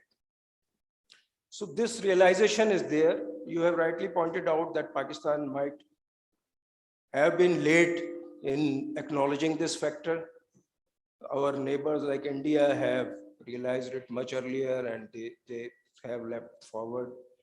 But still, particularly this pandemic has highlighted that still there is a great global demand for it. And if we can focus on our supply side, particularly on our youth, and focus on building their skills and capacity, I think there is a huge potential to grow. The numbers you have quoted, like $2,100 million last year, we saw a growth of 47% over the year before that. But that 47% otherwise will seem to be a good number. But looking at the potential which we had, 47% growth can be surpassed by much, much bigger number. So this year, the government has targeted a growth of over 70%. We are looking for at least $3.5 billion. And for that, government has allocated resources, the additional resources, which have come to Pakistan Software Export Board, which will be invested in going for some short-term interventions in human resource building, also in infrastructure building, and also in improving our brand and marketing. So these are the three main areas where Pakistan Software Export Board will be investing the additional amount they have got. And we are trying to introduce some interventions which we are already in the pipeline in order to get going very fast and get some quick results. But one of the initiatives that government has taken for the first time is to give some financial incentive to the IT industry, which has never happened before. We have seen incentives coming from the government for the goods sector, like DLTL schemes, etc., but not for the services sector. So this is for the first time that government has decided to give some financial incentive to the services sector, particularly the IT and IT-enabled services. And we are in the final phase of devising a scheme to reward the performance for the growth in IT sector. And very soon, inshallah, during this month, that scheme will be rolled out. And for that, we are planning a session with the industry, broader session with the industry during this month, maybe in a week's time, in order to finalize that scheme. And we believe that will be a great push to bringing in the, particularly for the small and medium companies, because they need that kind of financial resources in order to upscale their products. Thank you, Sohail sir. And I think one of the things that you have mentioned rightly is the human capital that is needed. If you look at every country right now, like even Japan has a shortage of 300,000 people, Germany has a shortage of a couple of million people. And I think from the government side, I think it is very, very important that we do the interventions that are required, as well as support the business, which I think the Ministry of IT is doing very rightly by even helping us a lot of issues with FBR and State Bank and all these departments. Fatma is leading one of the biggest big IT companies in Pakistan. And Fatma, I would like to know, I mean, Asif also mentioned in the morning that the right ecosystem is needed, because to grow a giant, like I think one of the Chinese have this proverb that if you want to do something big, you need to have that infrastructure, right? So is the right infrastructure there in Pakistan? Is the right environment there? You think that we can create a big IT sector of Pakistan? Thank you, Barkan, and Assalamu alaikum, everyone. The starting point is there, definitely. I think that's where we need to have a meeting of minds, that there's been considerable effort and commendable effort that is being made by the government in terms of, to a large extent, having dialogues such as this particular platform, recognizing that much more needs to be done, collaborating with the industry, reaching out, for example, the efforts of PSEB, with Pasha as well, and many other associations, as well as the industry leaders as well. But I just want to put this entire conversation in context. I mean, we've heard our eminent speakers throughout the day. And one thing that was consistent was that what more can be done? Yes, there's human capital, but infrastructure and the ecosystem, which Asif pointed out, is absolutely correct. Now, context taking, globally, studies show that the technology industry alone is $5.3 trillion. And what are the components of that? We also have to recognize that, because the pandemic has created a shift in terms of both on the supply and the demand side. Consumer behavior, consumer needs, the way they are wanting their products and services to be delivered to them fundamentally have changed. So the conversation is no longer impacting the players within the technology industry, but of course impacting where the demand is. We heard a panel from the telecoms, because they are very core and critical to how things are going to pan out. Now, in 2022, which is, by the way, has been deemed by global leaders as the year of acceleration and innovation. But in order to do that, we need to have the right infrastructure and the ecosystem. Now, main four components, if we focus on and we look at what is the vision I feel that's how we need to work backwards. And then we can answer this question that do we have the right building blocks at this point in time? So we have the hardware, the software, the services, which include BPO, it includes cloud computing services, includes even cybersecurity, which is a critical business risk at this point in time. And then, of course, you have the telecoms as well. This is how everything is being compartmentalized right now. And a fundamental shift of how we want to live our lives. There's a gray area between industries as well. We heard the panel on e-commerce. We talked about digital payments. We talked about the telecoms, integration of industries as well. Now, if that is the vision, and we are looking at a shift in the skill set as well. World Economic Forum, they say in 2030, there will be 90 million new jobs created because of this shift that has happened. Now, in that context, ladies and gentlemen, we have to think, are we doing enough? Are we prioritizing the main elements which need that impetus? So if I look at our own organization at Abacus, fundamentally, what we're right now positioning ourselves is the focus is cloud and emerging technologies. We have digital transformation, but within that as well, we have business process re-engineering that has to happen because it's also the integration points. Now, for example, if you go into any other industry, someone talked about the entertainment, Disney, they came product diversification, portfolio diversification BOD. They purchased their streaming platform. That means fundamentally an entertainment industry is now going into something which is very different from what they're doing. What do they need? They need technical and technology experts, but they also need services which will integrate the back-end processes. That's where the consulting services come in as well. And this is the challenge that we're facing at this point in time to understand that how the strategy of our customers, as well as the consumers' behaviors have fundamentally impacted. You roll that back into, are we doing enough in Pakistan? And I feel that we need to realign towards where do we want to be in 2030?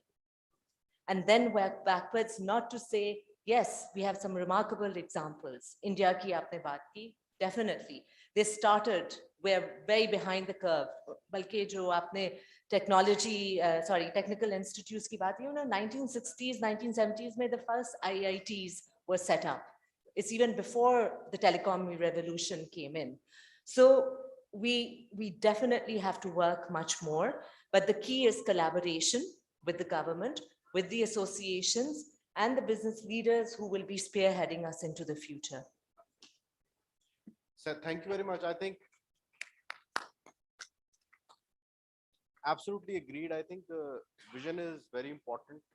I think we are kind of catching up to the, and all of a sudden there is a huge opportunity because of COVID. Definitely knowing the ecosystem, I know there's not a lot being done on innovation and what do we need to do, because I think we are still just catching up, but I think we need to start having that discussion of where do we need to be, whether it's going to be AI, whether it's going to be blockchain.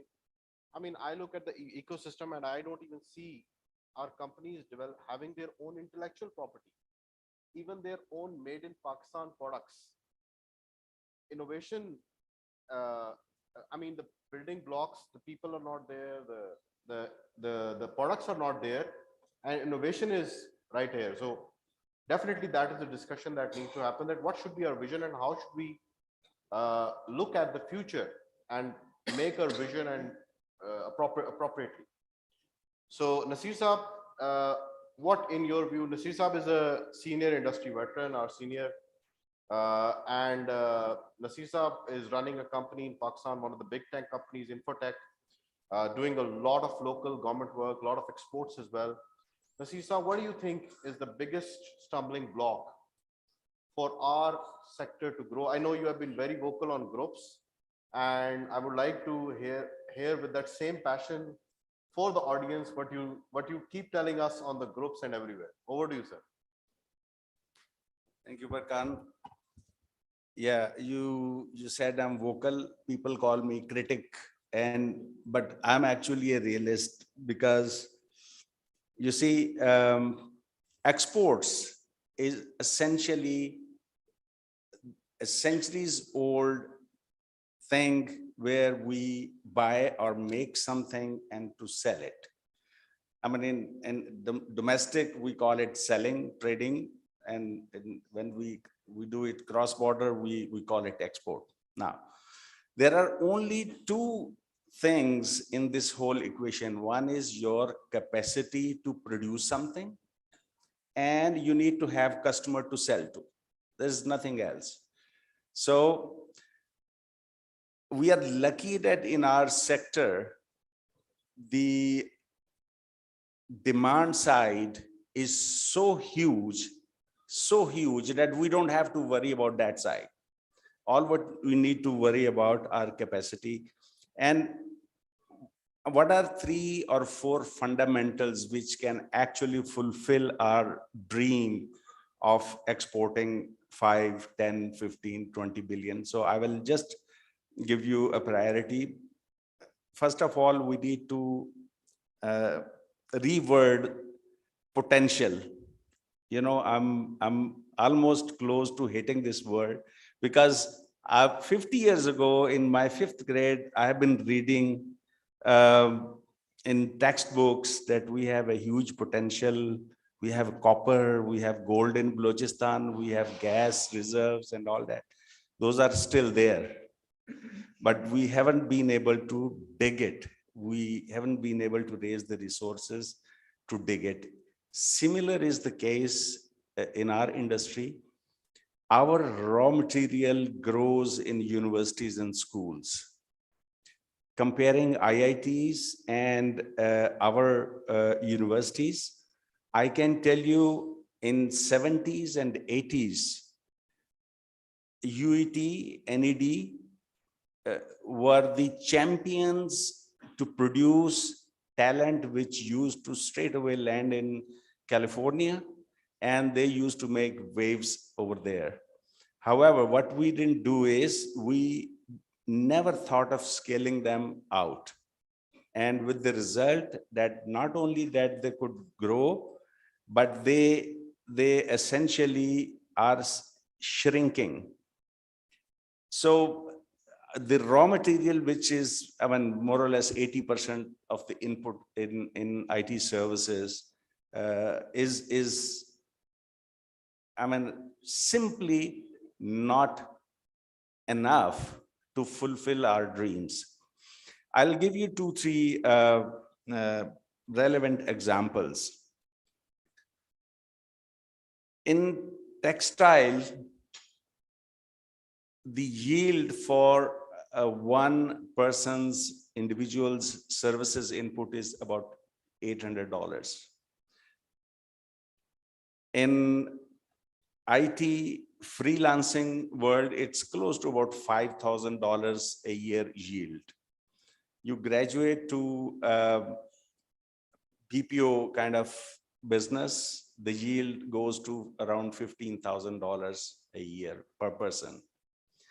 And if you move upward into high-end software development and services, you could certainly cross $25,000 a year. And when you move to products and platform space, you jump to $50,000 per head count. So given the one middle benchmark, which is $25,000 yield, for every $1 billion that we want to add, we need 40,000 people to be added. Are we doing it? No. I mean, the number which is floating around for the past 5 years is 20, 25,000, 30,000 graduates, out of which the employable, which can be decently used to produce something meaningful, are 5,000, 6,000. And that too, majority of those are coming out of those universities which existed 5 or 7, NED, UET, FAST, LUMS, GIK, NUST, That's it. And after that, there are universities, there are colleges which are totally, non-regulated. We don't know what's happening there. My worry is that even our universities, which we used to feel proud of, they have, I won't name, but I met over the past 6 months, 3 VCs out of all these top universities. And they politely said that, to be honest with you, we don't have capacity. And to grow, we don't have even capacity, financial capacity to even sustain. So that is the situation on the supply side. So the drumbeat that is going on for the past at least 5-7 years is now being heard. What I hear from Suhail Saab and Usman, and even some of the provincial governments are forthcoming to consider alternate ways of training, skilling people to create that pool which is bigger enough to capture that opportunity which is available. Fatima just mentioned $5.3 trillion annual market. Can you guess what is the total global oil and gas market? Anybody? Whose guess? $5.5 trillion oil and gas. $5.3 trillion ICT industry, out of which our addressable market is around $2.2 trillion, which is software and services. The rest is obviously telecom equipment and other services. But pure addressable market is 2.2 trillion. And we have just been able to capture 0.017% exactly. If you translate 3.5, I'm taking the next year's number. So we will be having a share of 0.017% of that market, as opposed to 8%, which is India, of that value. So, we need to really think what we are, how we are setting our priorities, where we are investing. It's just like, digging a gold, and we need to have tools, we need to have people, we need to have skills to do that, extract that potential. Thank you very much, Nasir sir. Javed sir, SCZA Special Technology Zone, I would definitely say we are late in the game, but good, we are starting with something like Special Technology Zone. Would like to know how Special Technology Zone is looking to play a part in increasing the IT and IT-enabled services exports. What is the vision? What are you looking to do, and how you are looking to support the IT and IT-enabled services industry? Over to you, sir. Thank you for inviting me. Thank you, Asfar, for hosting this. I think सबसे पहले ये समझना जरूरी है कि take Jones करते क्या हैं, और इन्होंने दुनिया भर की जितनी भी इस तरह की टेक इनेबल्ड इकोनॉमीज थी उसमें क्या किरदार अदा किया, right? So if you look at Silicon Valley, Shenzhen, there are aspects in Korea and other places as well, जहाँ पे that enabling environment had one vision and one approach, which was to develop that entire ecosystem in an enabling environment जो कि एक common cause को आगे लेके जा रहा था, whether it was export, developing human capital, bringing in foreign investments in those cases, and so many other KPIs around that as well. So we've obviously missed the boat on that many years ago. India की मैं कई लोग पल दे चुके हैं. The way India grew this was not just with IITs. When I went to college in the US, the first time I interacted with Indians, and I realized that as मैं undergrad अपना कर रहा था, many of these engineers were already on their second or third masters, if not PhDs. So environment उन्होंने universities से वहाँ पे शुरू किया, US, UK, Australia, many other places की universities में पहले academic positions Lee to learn, then started teaching there. Then they got into the organizations there at a mid-level, junior level. करते करते करते वो ऊपर आते रहे. They started bringing business back to India, right? That you saw in the 80s and 90s.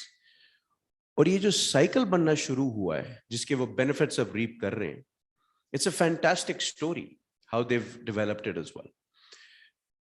तो economic zones इस तरह के ये सारे इनेबलिंग एनवायरनमेंट को इकट्ठा करते हैं, जिसमें ना सिर्फ enterprise computing, you have academia, you have accelerators, incubators, research and development centers that don't necessarily exist in Pakistan.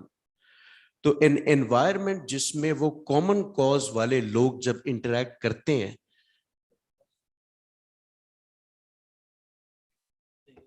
there's boundaryless thinking, and वो चीज बढ़ती है.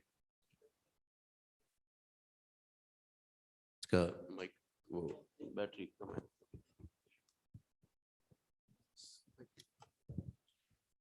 ये पकड़ लेंगे आप. Thank you. I think दूसरी बात हमें अब समझने की कोशिश करनी है कि टेक्नोलॉजी अब है क्या, right? We focus a lot on IT and telco. And I'm glad as for the name of this is technology, not just IT. And this is not a diss at IT at all. But technology has evolved from being a vertical into being a horizontal. It cuts through everything. So agar hum, jaise Saqib was mentioning ke hamara phone jo hai is the dashboard of our life, of our business and everything. वो phone तक वो app पहुंचती कैसे है? It's the environment that every organization that you interact with, whether it's banking or telco or agri or education or any of those sorts as well. So technology के अंदर हम सिर्फ अभी इस तरह सोच रहे हैं, टेक्नोलॉजी पीछे से डेटा सेंटर्स के अराउंड इनेबल कैसे होती है, उसके सॉफ्टवेयर कैसे बनते हैं. लेकिन जो पूरी वैल्यू चेन है उसमें, जिसमें वो मशीन्स भी आती हैं, वो चिप भी आते हैं, वो कनेक्टिविटी भी आती है, और वही चिप कनेक्टिविटी सॉफ्टवेयर हार्डवेयर के थ्रू कितनी और चीजें इनेबल हो रही हैं. अगर आप देखें TV channels have become almost obsolete. Asfar said don't watch TV channels from 8 to 12 or something. But इसका जो पूरा दूसरा avenue है, that is starting to come up. Tomorrow morning or tomorrow, the next 2 days, anybody is free, go to the Park China Center. Galaxy Racer is a massive gaming convention that's happening. Now think about it this way. EA Sports and gaming is another massive industry that also needs programmers, Barkan, that needs design thinking, that needs execution. Because while we may not know, they're also being played on the phones, right? So हमें अपना potential ये समझना है कि हम सिर्फ programming को या telco को technology ना समझें. हम content creation जो कि freelancers कितने सारे करते हैं, हम chip design. We just recently met, some of the chip design leaders here from China and Silicon Valley that want to open up these things in the tech zones as well.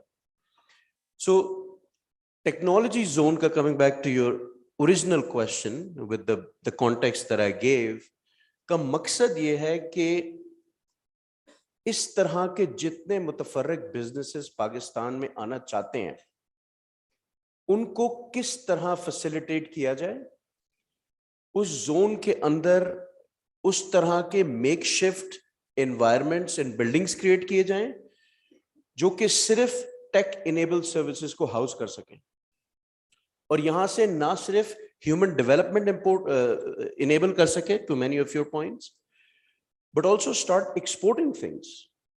There's so many phone manufacturers that have started to approach us that want to build phones in Pakistan. Now, it may not be the tech, IT side of the house, but it's the enabler of everything. Similarly, we can look at hardware. Similarly, we can look at so many other accessories that we use on a daily basis, right? And with this is still scratching the surface, because some years down the road in the very near future, everything around us is going to have a chip, including this light, including this mic. That also has to be programmed. That also has to be sold. That also has to be marketed. So हमें इसको सिर्फ vertical thinking से horizontal thinking की तरफ जाना है और देखना है कि हमारा potential सिर्फ एक उस programming innovation से बाहर कितना है. And Fatma mentioned something very interesting about industries बीच में से converge हो रही है, and I normally give this example a lot in the talks. If you think about, how many of you have taken a Careem or Uber ride? Most of you. If you think about how many industries are converging to make that one transaction happen, you've got telco, you've got hardware, software, financial services, government is in there, right? Chip design, Silicon Valley, all of them and more. Piche se logistics, car manufacturers, laborers, so many others. That's a tech-enabled play. Industries are starting to become boundaryless, and it's a horizontal. If someone becomes good enough to get Apple as a client, the company Apple is no longer a phone manufacturer. If you're rocking a nice Apple Watch, it's also a healthcare device. If you're doing Apple Pay, it's also a bank, right? So हमें अब इस तरह सोचना शुरू करना है कि हम सिर्फ जिनके लिए ये सॉफ्टवेयर बनाते हैं उनके लिए कौन कौन से और value added different industry segments कर सकते हैं. Because we as a nation, agrarian nation, agri-tech is massive. Fintech is knocking on every door, right? Similarly, health tech is so massive in the world. Government, public sector ki tech.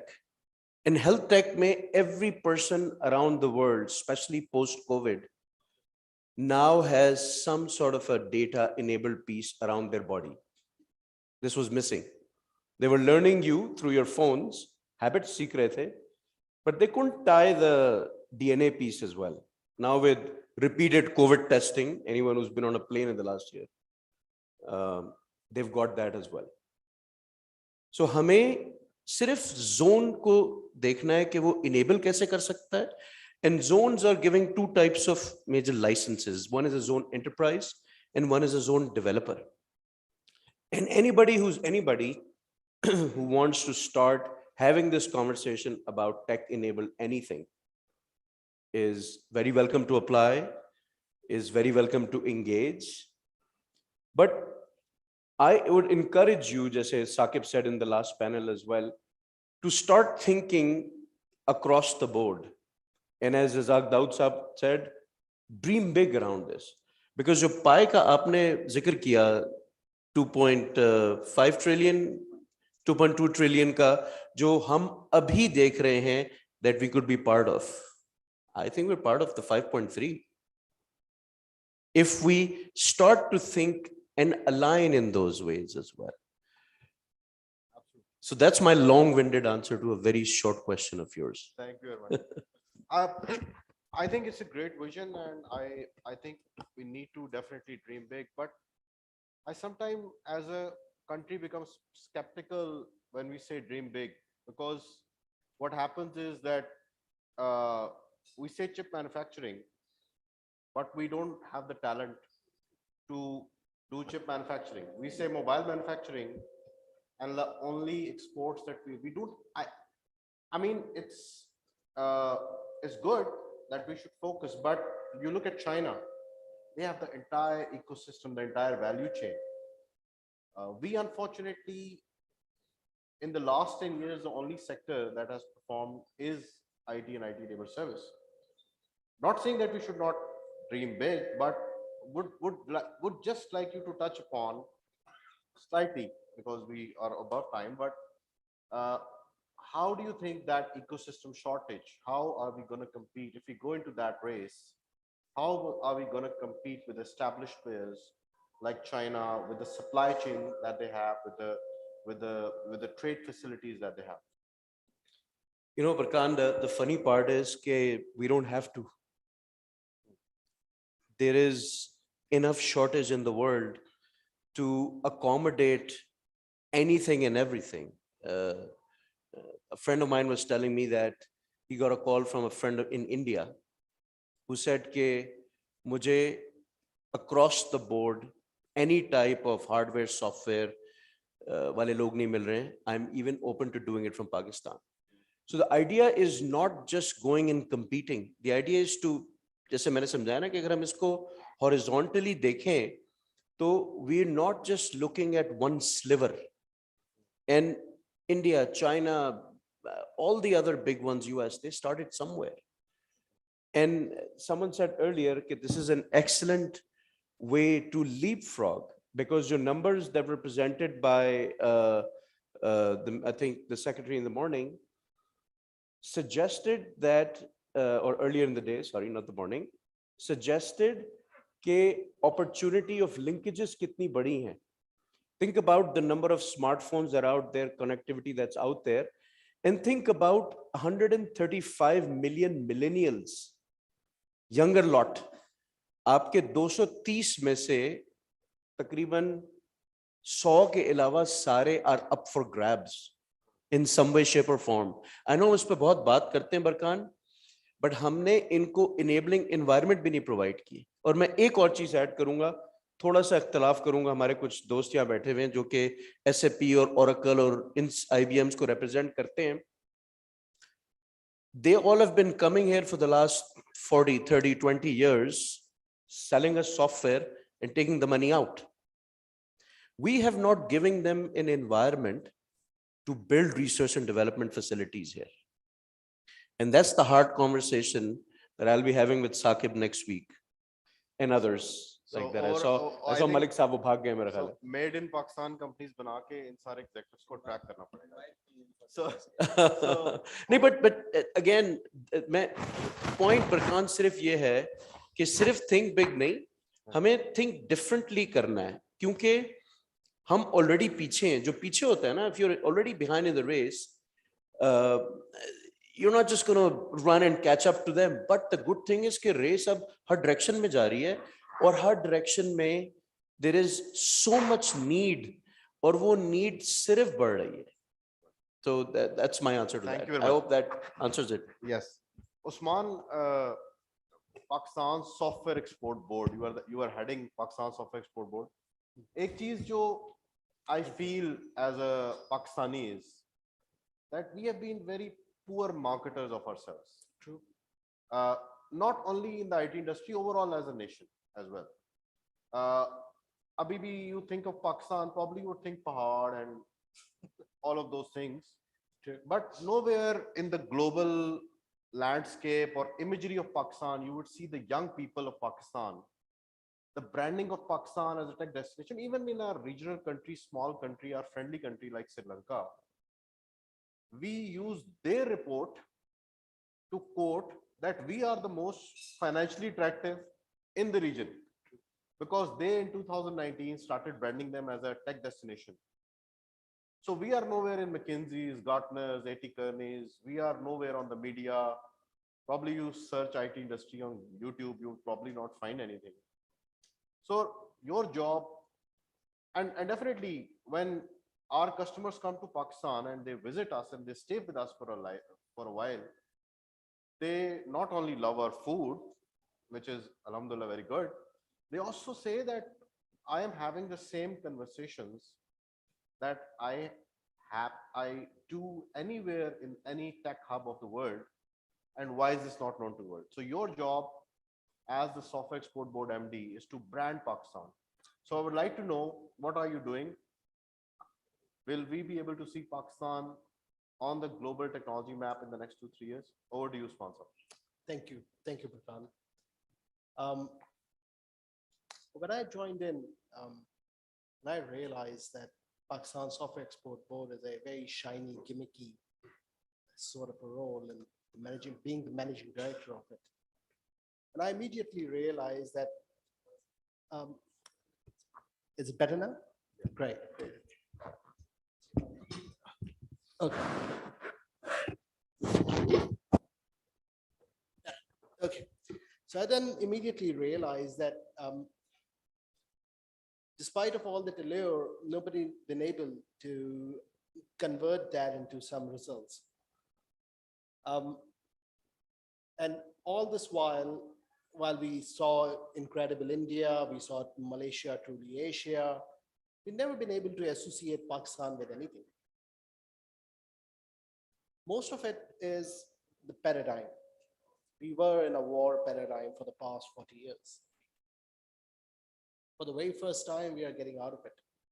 And I realize this is the best opportunity that we have. So I started working with my team. I said, okay, look, let's brand the country with something. And we look at all the other brands, Tech Nation, Israel, and all that other, and I said, we came out with Destination Tech Pakistan. And we put it out there, we sent it to some of the branding agencies, and everybody said, it's okay, it's fine. Two 12-year-old twins who do a lot of branding for a lot of companies. They came up with their own game. They do a lot of tech work as well. They wrote an entire branding material on Tech Destination Pakistan, and they corrected it to Tech Destination Pakistan rather than Destination Tech Pakistan. We immediately loved it. We owned it. We got techdestination.com, and that became our umbrella mother pitch. And then we realized we don't have the collateral to go with it. I'm a sales guy. Wherever I used to go, I used to have sales collateral material. I used to talk to people, send them something, tell them the website to visit, have that conversation opener. We started creating a lot of content. Even till last year, if you go to and you write IT industry Pakistan, you used to have like literally two or three items on YouTube, and the rest were कि जी वो फला जगह फीता कटाया और फला जगह की opening हुई है, और that was it. So we started working on it, and now what we have the industry roundup. So if you are sitting, if you are in an exhibition, somebody turns up to you and say, what is happening in blockchain industry of Pakistan? You actually have now a piece of material you can give to them. You can say, have a look. This is what we are doing there. They can come to you. They can say, what is happening in game tech? And you have that material. So we have now 15 of those which are available on techdestination.com. We started creating those videos. We started creating a CXO discussions. We call it Tech Savvy. And we have all these piece of content and all that. Then came the opportunity of working with creating a report on Pakistan. The last report was done in IT sector back in 2008, 2009. I think that was done with Gartner. So we started working on that report. The tender is awarded now to PwC London. They are doing a complete market study on the potential of IT and IT-enabled sector services sector of Pakistan. Then we are also working on an export marketing fund. On an export marketing fund program, we are not only designing of how should our marketing be across the world in top 20 export destination, what should be its ROI? That's also what we are designing. And then we're going to implement it globally. Then we are working on the demand side. We created a complete IT export strategy, and we created the supply side and we created the demand side. Since you asked the demand side question first, I'll stick to the demand side for a while. Although demand is not a big issue as somebody else earlier pointed out. So Once we did that, we started realizing that we need to have sales channels, and we started inviting diaspora Pakistanis to come and partner with us and becoming business development leaders for Pakistani IT companies. So let's say somebody is in New Zealand for the past 5 years and in insurance industry, in the IT sector, they can tell us, I know these 5 CTOs, these 5 CEOs in the insurance industry, and I can help you gain that linkages. So that person can become the partner with a Pakistani company which sells insurance. The same person can also help another company which sells manufacturing, manufacturing industry software. So he can have 4 or 5 companies on board, and we call them the tech leads. So these tech leads of the country, you can now go on to techdestination.com, and if you're a foreign resident Pakistani, you can become a tech lead, a business development agent of Pakistani tech sector. Then we started working on, so now if you are a foreign buyer and you're looking to buy from Pakistan, where would you go? You have no place to go. So we started creating a business matchup, a wiki page based business matchup for Pakistani tech sector. So if you're a tech company, what I will do, I've asked all my team to be, we always used to get asked for that data, and we never used to get the data. And that data is, what does your company do? How many people do you have? What do you sell? Where have you last sold? What was the worth of your last project? So all of those details we never used to get. Now what we are doing, we are creating regimented wiki pages entries. And we are going to create a blank sheet of your company, and we'll ask you to come and fill it up. Otherwise it will remain blank. So we're going to create, and then all of that material is going to go into a data lake, going to go from that data lake, going to go into a business intelligence portal. So now you can go and you can search out, oh, I want to work with a Pakistani company which has done work in data sciences, has expertise of Python and R, have sold more, has a revenue of more than $1 million, and have sold earlier in Europe. And you can get those 7 companies, and you can pick up the phone and you can start calling them and giving them business. Third, the perception is really important. Our perception has been one of a war-torn state outside of Pakistan. So that we need to fix. There's nothing like this in this country, but we need to fix the perception. So on the perception side, we are working on a lot of advertisement. We are working on creating those advertisement on CNN, on Al Jazeera, and all those platforms. We are targeting where do we need to go, what do we need to create, where do we need to create that perception. And we are creating a campaign called the Media Bridge. Now that Media Bridge, what does that do? We identified there are 78 agencies, news agencies, websites, news channels, which cover tech and which does all the technology rankings in the world. So we started finding out all the details of those people, and we started listing them. And we are creating an arm within Pakistan Software Export Board who will be sending them collaterals, materials, articles every 2 weeks, every 3 weeks, for them to put that into their reports. Like Gartner's and McKinsey's, they don't write those things from the initiation. They get those reports from those countries. Bangladesh has 3 agencies whose job is to send that data monthly to those organizations. And that's what Pakistan Software Exporter is going to do now. Plus, we are also planning on Tech Spring Islamabad, which will be our main tech event for the country. So this will be branding the country. It will be a massive half a week event, 4 days event. And that would be happening all over Islamabad. That is going to be happening right after Eid. That's what we are targeting it to be. So these are the things, Burkan, that we are doing on the demand side. For the Thank you world. very much. Thank you very much. I think we have, the time is almost, we have covered the entire time, but Sohail Saab wanted to say something related to, Sohail Saab, over to you, sir. Thank Before you, we- Burkan, before for we giving wrap me up. this last opportunity. I just wanted to emphasize that this targets and the objectives which we are setting in can only be achieved if we act in collaboration with each other.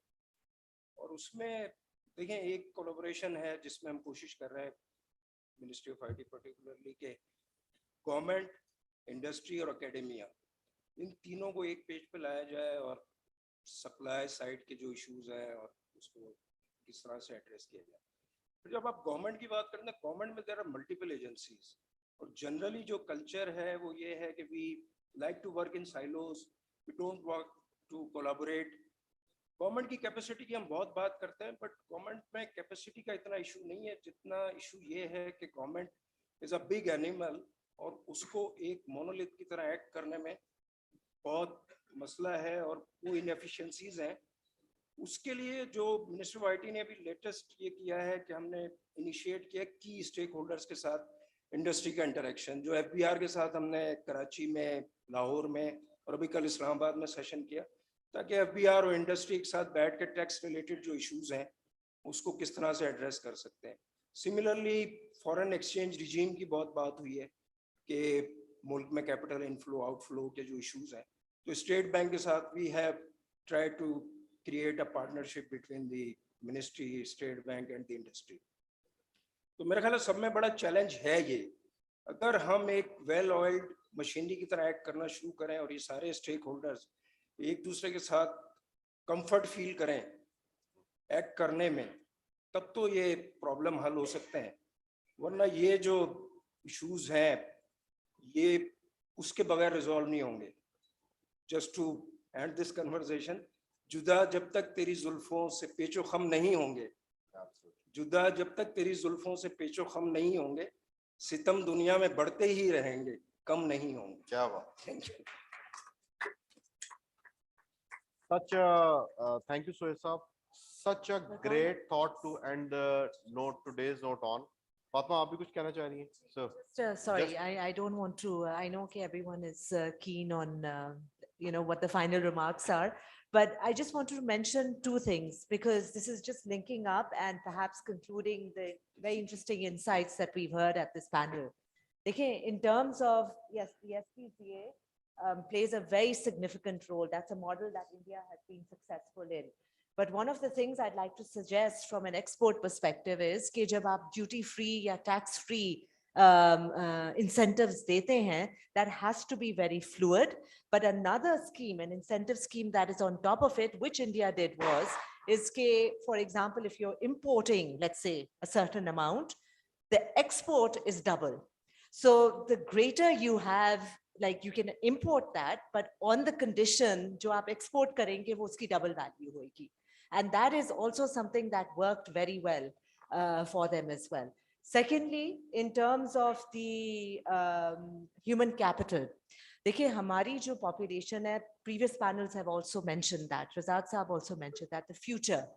हमारी future generation है, 60% is under the age of 30. It is our responsibility to give them a better future, right? But we need to give them a direction. We need to give them what is in it for them, and are they going into a world which is safe and secure and gives them that opportunity. Right now, it's a very gray area because of the pandemic. We're also still learning, but there are blocks which have to be put into place, not of what was required even 2 years ago, what is required in 5 years. And that's how we build a stronger Pakistan. Thank you. Thank you very much, Fatma. And I think human capital, everybody agrees on that if we are able to train our people, but again, usme Sohail Saab, your final words become very, very important, because like Asfar said in the morning, IT is the focus. I know from being in Pasha, from working with ministry, there are so many things happening in so many different departments. Like for example, even on the skill development, PITB is working on a couple of billion rupee program. PSCB this year is running a 1 billion rupee, 2 billion rupee boot camp program, and also sending people into the industry people into the universities with high rates to teach people in the universities the latest skills that are there.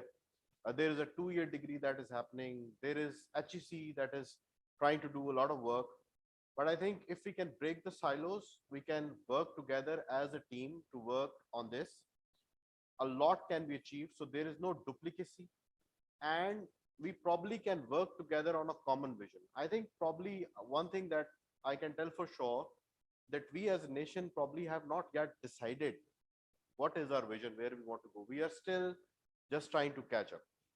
But again, thanks to Aswar Saab, thanks to all the other ministries, and I am the most happiest thing I think for me is that BOI has done the first event and it's on technology. Thank you very much. Thank you very much to the panelists. But before we go to the souvenir distribution, I would like to request Additional Secretary Board of Investment, Mr. Mukarram Jahan Sari, for a vote of thanks.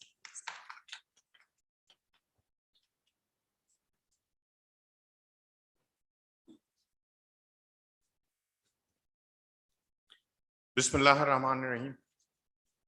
Chairman Board of Investment, Secretary BOI, Secretary IT, distinguished panelists, captains of the IT industry, participants from academia and think tanks, ladies and gentlemen, Assalamu alaikum, and a very good evening to you all. I've been taking notes very diligently throughout this the series of sessions that we've had, and I hope that I haven't missed out anything substantial. To start, I'd say that I feel truly honored and humbled to be chosen to conclude and to present this vote of thanks to you all. I think you'd agree with me that it's been an extremely useful day. It's been an extremely useful day. We got valuable insights, we generated ideas, we brought together so many professionals for making those connections, which give a multiplier effect to a growing industry. I would like to thank our chairman for conceiving and coordinating this roundtable and making it happen. Like he said, he's just come into this new environment. He's learning the ropes, but this one proves that he's hit the ground running. He's been here, he's done it, and I've been here at the BOI for 2 years, and I've not seen anything like this before. So this is a very, very promising start. Thank you, Chairman. I'd like to thank the Secretary BOI for setting the stage. She showcased the BOI's role, particularly in creating a business-friendly environment. And by the way, I am her lieutenant in the ease of doing business thing, in the regulatory reform thing. And like the Secretary IT said, that government is not a monolith. Some of the oldies like me who have seen the Yes Minister series that we used to have, there was this cabinet secretary, Sir Humphrey. And one of his sayings is that it's a mistake to think that the government is a team. It's a confederation of warring tribes. So the every government department wants to protect its stuff, and when you want to say that you have to eliminate this, you have to change this, then they're kind of very, very protective around it. So we do that. I would also like to thank our secretary for explaining the incentives and flagging some of the opportunities that BOI has, and we are looking at other ideas that you have. So thank you, Secretary BOI, for setting the stage for this wonderful event. I'd like to thank Mr. Asif Peer, who's unfortunately not here. We truly appreciate his talk because he was saying some of those things that we wanted to say. So he encouraged the private sector to invest and grow. So he lent credibility to BOI's message. He also shared some wonderful ideas about what would be needed to scale Pakistan's IT industry to the desired level. I'd also like to thank Abdur Razak Dawood Saab because he was able to highlight Pakistan's difficult economic realities and some of the issues and problems that we discussed about devaluation, about forex controls, etc. They all have their roots in the difficult economic situation that we have. He also highlighted the criticality of exports and the tremendous opportunity of the IT sector's growing role. I think, if I recall correctly, at the end, he said that it has the potential to be the top dog on the exporters list. Then we had the e-commerce section. I'd like to thank Badr, Aisha, Ehsan and Saira for that really engaging session that we had. We got insights into this area from the perspectives of the private sector as well as the policymakers. There were some interesting ideas into how to grow both domestically and the cross-border trade in the e-commerce. And we got some really insightful recommendations that we've noted from Ehsan and Saira. Then we had the connectivity and the telecom session. I'd like to thank Saqib, Hatim, Irfan, Ali, and Wahaj for enlightening discussion that time. We talked about the big enabler for the IT sector, which is the telecom, as well as for almost every sector. I recall they called it the telecom sector being the sector of all the sectors. There was a spotlight on why the growth investment in the telecom sector stopped a while ago. The issues of taxation and data security were discussed. The issues of consistency of policies, red tape, unnecessary NOCs, and interestingly, the KPI for regulators were discussed. Now, we are working with the help of the British government to develop something which is called Pakistan's Regulators Code. And once it is finalized, if you look at the UK's website gives you the UK Regulators Code, so that they are the KPIs for regulators, and the government holds them accountable to those KPIs. So in Pakistan at BOI, we are working on developing the Pakistan Regulators Code, and we hope that by the end of this year, we will have a broader fundamental regulatory policy for all the regulators in this country. Then we had a delightful discussion about the new frontiers of technologies. The OTTs, where existing industries are coming together. We have the convergence of technologies. And I think the icing on the cake, a lot of you would agree with me, was Wahaj's spirited discourse. We really enjoyed whatever he had to say, those candid opinions. And then the final session with the IT exports, very grateful to Barkan. Barkan, Suhail, Fatma, Usman, Nasir, and Javed. These most critical areas, we had the largest panel of 6. We had an excellent brief on the ongoing government efforts to boost the IT exports. And one thing that we use, we are very impressed that they are also using it, which is the public-private dialogue, where we bring together the regulators and the private sector, and then they can talk face-to-face and thrash out issues and see each other's not as adversaries, but as two sides who are trying to accomplish something for the country, something for Pakistan. We also heard the need to reflect on where we are and what vision we need to create for the next 10 years. We also heard the candid views of Nasir, although I was, bracing for something more spirited. But I think the way it was introduced, so Nasir held himself a bit back on institutional complacency, which could not allow the potential to be realized after a really good start that we had. Then we had Javed talking about the ecosystems which are required for the technology sector and the horizontal linkages which are so important. And then we heard Usman with his passion for branding of Pakistan. I had the opportunity to hear him at the Planning Commission the other day as well. So he's branding Pakistan really well. So I think we had the branding of Pakistan, what he talked about, that was the exciting news, perfect ending to this. So I thank all of the panelists, and I have my special thanks for all of you who have traveled from afar to be with us today.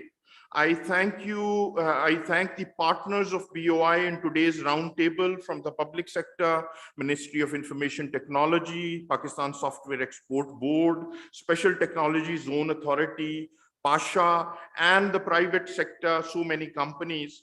Last but not the least, I'd like to thank the BOI team who made today possible. It was on short notice, extremely short notice, and we had the BOI team working, a lot of coordination, materials to be printed, guests to be invited. So all of you know from the private sector that having this kind of a big gathering going smoothly requires a lot of behind the scenes effort. So Jamil Qureshi, your team, Kausar, they've really worked hard. So a lot of thank you.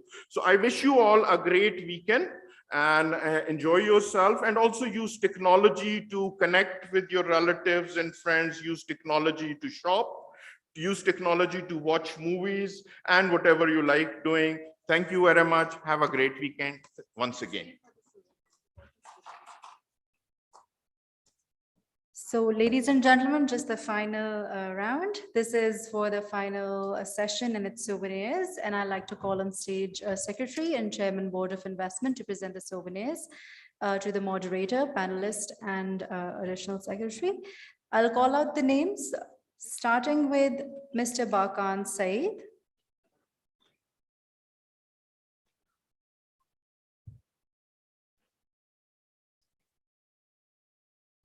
Then Dr. Sohail Rajput.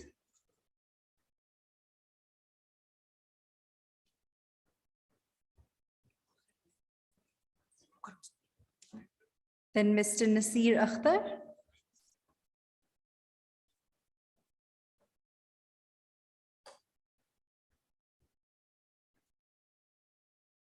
Then Ms. Fatima Asad Said.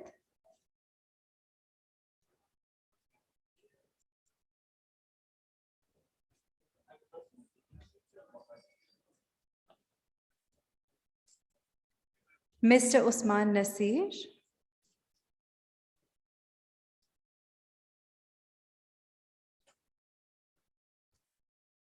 Mr. Javed Iqbal.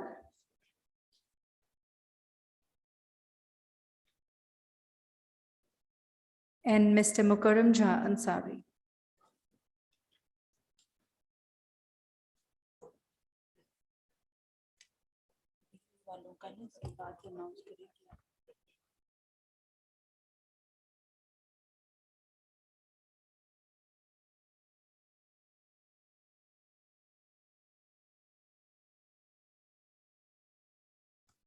Now a group photo.